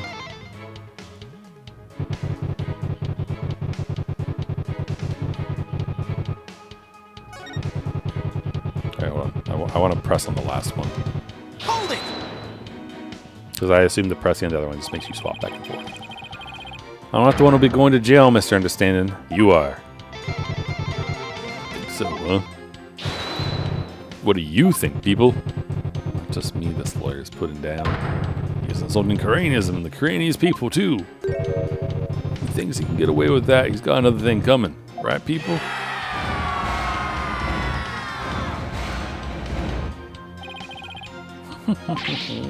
That's right.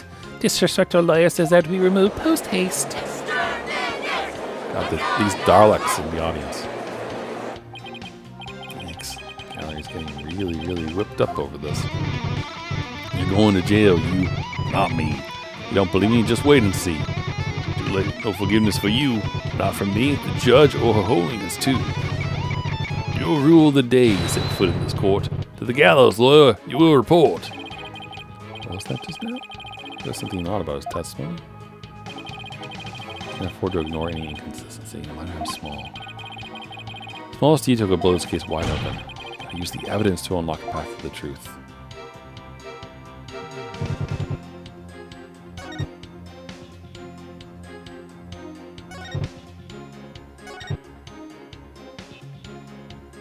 Hands unclean, the accused of the deed, force the box with no key that you need. Only the Mitama force him to reap this displeasure. So I mean, okay. Let's press on this one then, because since I didn't do it last time. Must be some secret trick to this key. Oh yeah? And what exactly is this secret trick? What's that smug look for? Maybe something like it can change shapes? Wow, man, that's some wild imagination you got there. Give credit what credit's due. You can daydream like a champ. Just like any Magatama, this key is made of a translucent material. One look is pretty obvious it can't change shapes. Yeah, wasn't really sold on that one myself. But I felt like there was something odd about understanding his testimony just now. I think I better take another look through the evidence. Alright, well they're hinting very strongly here. Force it and reap the displeasure.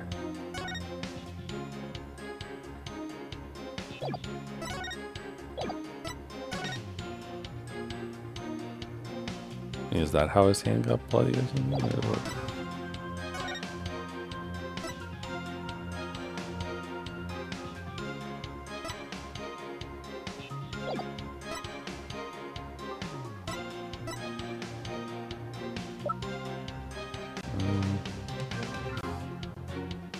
I mean, he's basically just saying, like, you can only open it. I don't really know, honestly. I'm a little bit lost if this is supposedly what we need to present something on.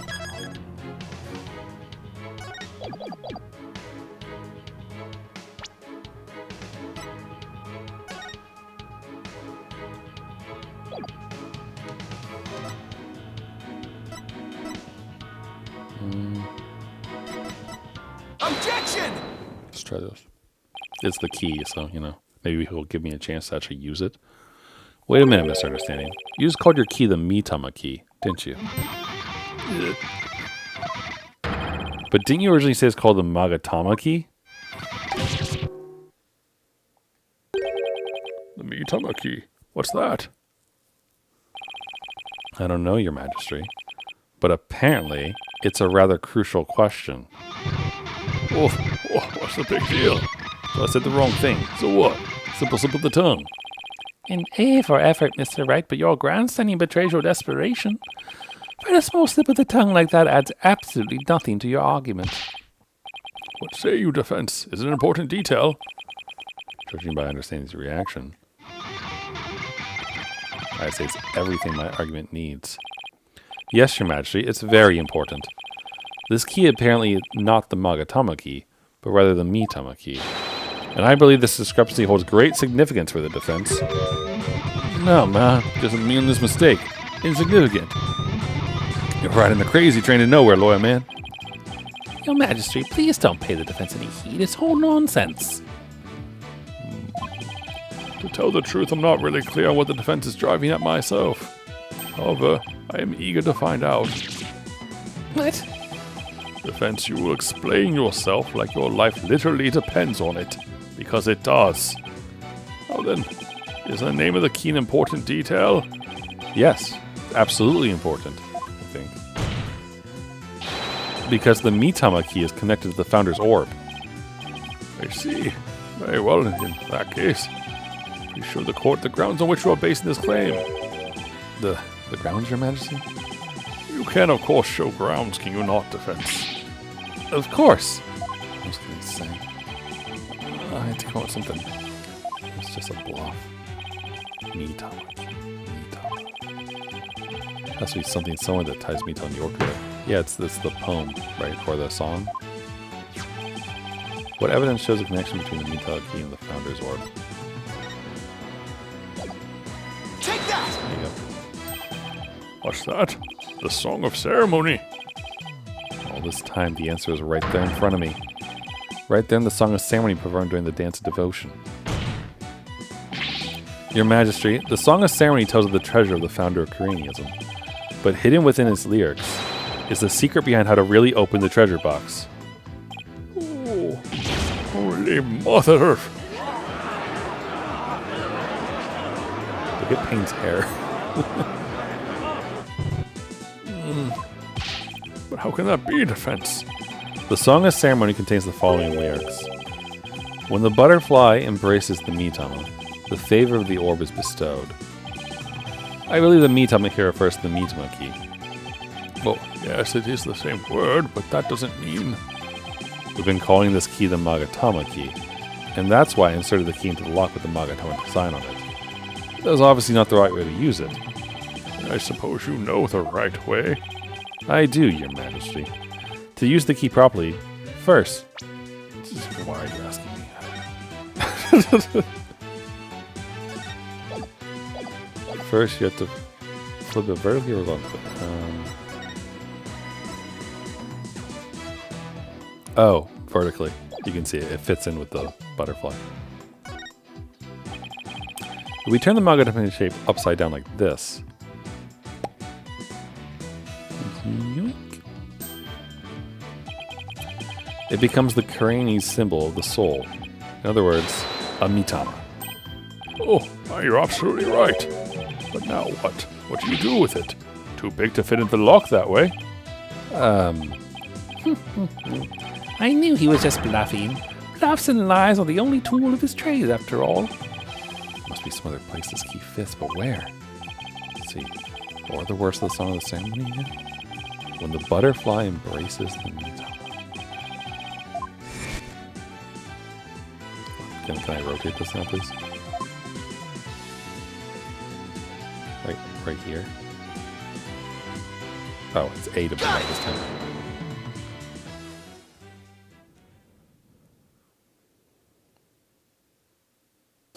Congrats.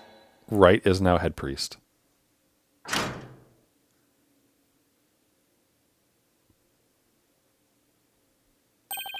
My goodness. The treasure box really opened. No way, man. What? No!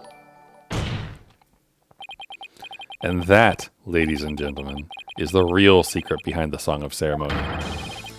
It's the true key to opening the treasure box. Also, hello. Welcome in, Raiders. Hello, Nick Ulicious. Hello, Davkin.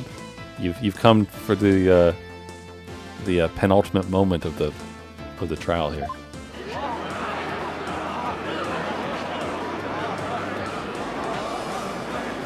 Metal Jesus is on the stand. It's all over, Mr. Payne. How so? Let's say someone was fooled into trying to force the front-facing lock open. Sadly for them, it won't budge. That's because the lock is, after all, just a decoy. And what you're saying is... Neither the victim nor the defendant would have been able to open the box. They therefore had no way of stealing the treasure. The only one who could have stolen it is the one who knew about the Mitama key. Peace, love, and understanding. But I'm not done yet. Recall the scene of the crime. On the floor by Mr. Roll's body was the very unlocked and very open treasure box. Only someone who knew how to open the box could have left it in that state. And so, there can be only one true culprit. Admit it, Mr. Understanding. You're the one who killed Mr. Roll.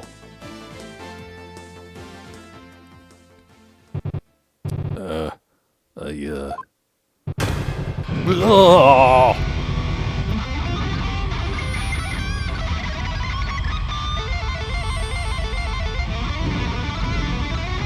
Look at him go.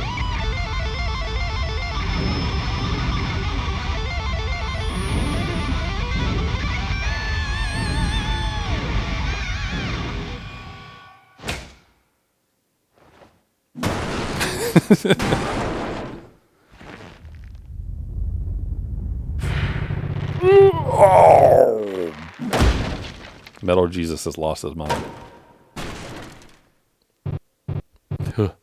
Yeah.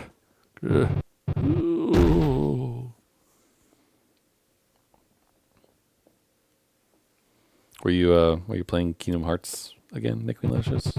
Just curious. The heart guiding key thing makes me think so. Curse him. It's all his fault. Why do you have to try and steal the treasure? Why'd I have to spot him with that box? On my way to the storm after the morning dance. His fault I had to cause that blackout and clock him good.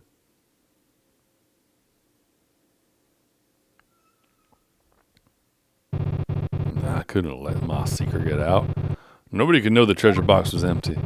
I'd lose my position as head monk. Who knows what else they do to me? I couldn't let. Had to stop him.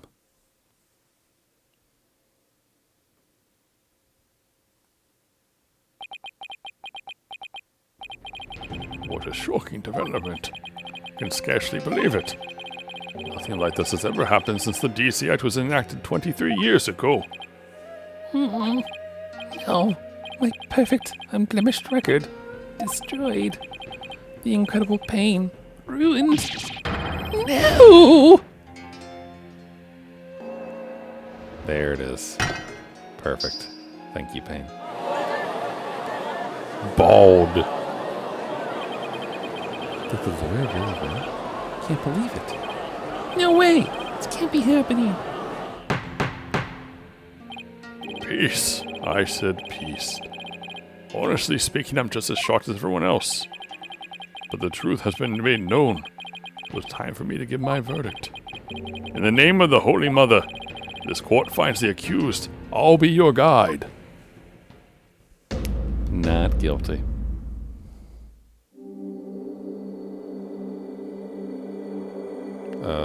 Is that normal?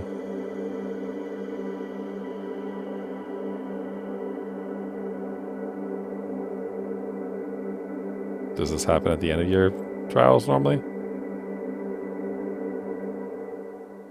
I guess that's his soul departing and being content with justice being served.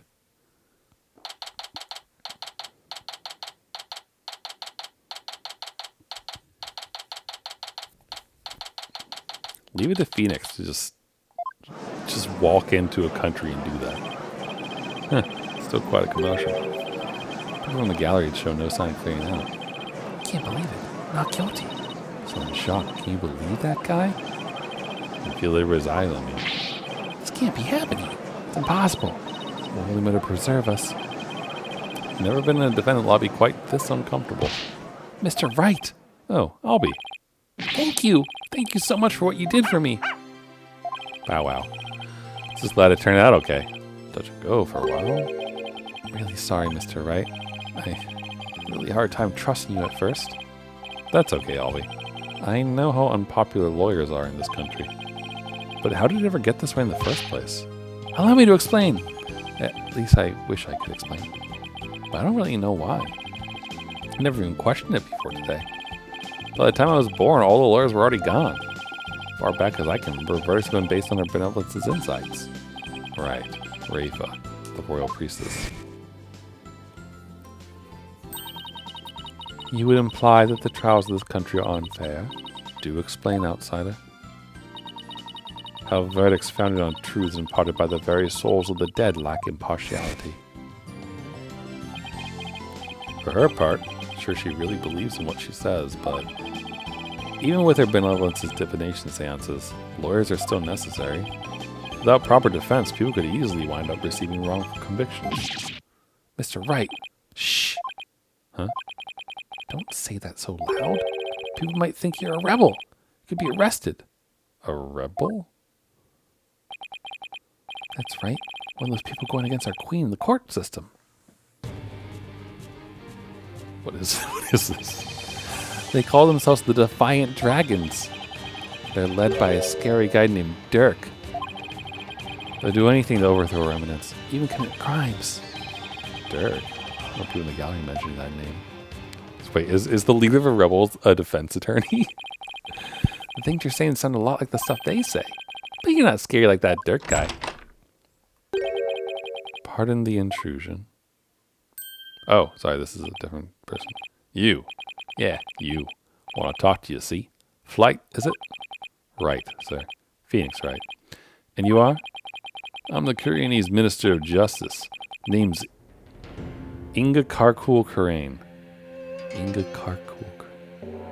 Is there a pun here or no? Inga Karain. Inga Karkul. Inga Karkul. Inga Karkul. No, I'm not seeing what pun is there. I oversee the whole legal shebang. I was watching that three-ring circus in there. You were? Wow, the Minister of Justice. So he's in charge of the entire court system. Defense Culpability Act and all. Minister Inga, how are you, sir? Run along, Mini Monk. Grown-ups are talking here. Yes, sir. Very sorry, sir. May I help you with something? Just wanted a good look at you. Guys like you aren't exactly a dime a dozen around here. Huh. Well then. I mean like I'm some kind of exotic creature in a cage. Yeah, might as well share this little morsel with you. Turns out Roll was a seasoned thief. Repeat offender, see? Had my men look into it and they found all the booty he'd pilfered right there in his digs. But he seemed like such a nice man. Why, Mr. Roll? Why? Guess he was doing it for the family. What a mook. Luke, how can you say that? Guess that kind of sob story gets common folks all misty-eyed, huh? Anyway, another thing. My men check out that understanding fella, too. He wasn't the one with the sticky fingers. It's the insurgents. What? They put the squeeze on our head monk, apparently. So I gave up the Founder's Orb and tried to keep it hush-hush. Huh, I see. Thank you for letting me know. Yeah. Say, White. That was a cute little number you pulled in my courtroom today, wasn't it? First not guilty ruling in 23 years. You're making waves, see? Stirring the pot. Catch my drift? Oh, well, I'm in it for it now. But thanks to that song and dance, we know our precious national treasure got nicked. So I'm going to call it a wash and let it slide this time. All I did was defend the accused. You best to read between the lines here, chump. You're standing on thin ice, you get my drift? Even a dirty, no-good Nick Punk knows to cash in his chips before the house steps in. Do us both a favor and keep an eye on the path you're walking down. Never know whose toes you might be stepping on. This ain't your turf, buddy. Never forget whose soil it is you're standing on. Gee, tell me you're corrupt more. He was kind of scary, wasn't he? Yeah, well, no use worrying about it. We have more important things to think about. Yeah, like ending the stream soon because it's been going on for too long. So this is when we can continue the sightseeing tour? Tour? Oh, anytime, sir. So plenty of time until Miss Maya's training ends. And there are still lots more temples to see. All kinds of local foods to eat. I can show you the natural beauty of the area and the waterfalls used for training. I haven't shown you the breathtaking mountain view from the Plaza Devotion yet. There's a place where they ding you off a really steep cliff and the great view of the Twilight Realm and rocking off a bed of nails and... All right, slow down, Albie. There's plenty of time. And when we're done with all that, we can go see Miss Maya together. Yeah, you bet. Maya. Wonder how she's doing. Hope she's okay.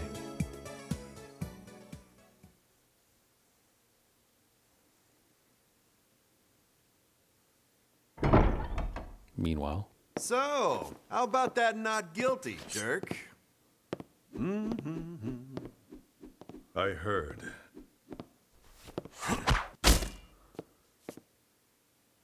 Sounds like the winds of change are beginning to stir.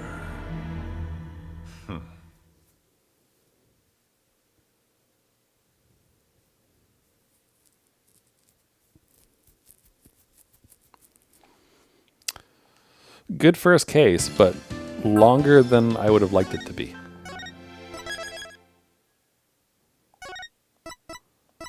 Also, that bit where like I made the second save slot because I thought that was going down the path where they're going to punish me, that was very much by accident. So a little bit odd that happened. But all right. Anyway, we're not going to continue the next episode. Obviously, that will come next time. But this is it for now. I'm going to call it a day because it's kind of late. And normally I do my best to only stream for like 2 hours or so I can get to bed on time and not be concerned about stuff, right? And that's nearly 3.5 hours, looks like. So an hour and a half over what I expected to be doing tonight. And considering I didn't get a ton of sleep last night because of some like nasty food issues and things, it's not ideal. But I'm sure we'll all be fine. But I hope you all enjoyed seeing the first trial of the third Apollo Justice series game. And thank you, Nick Delicious, for the raid again. Appreciate it. And I suppose I don't really know where to throw you all. I mean, my plan, as per usual, is to just go like fall asleep watching Vine Sauce. So that's my plan to do. So I'll send you all over there. Hope you have a good rest of your day, rest of your night, and I'll catch you all next time. Tomorrow, if I'm on, because I have plans with some friends, I'll do Silk Song. Otherwise, we'll do it on Friday. So bye for now, everyone. Take it easy.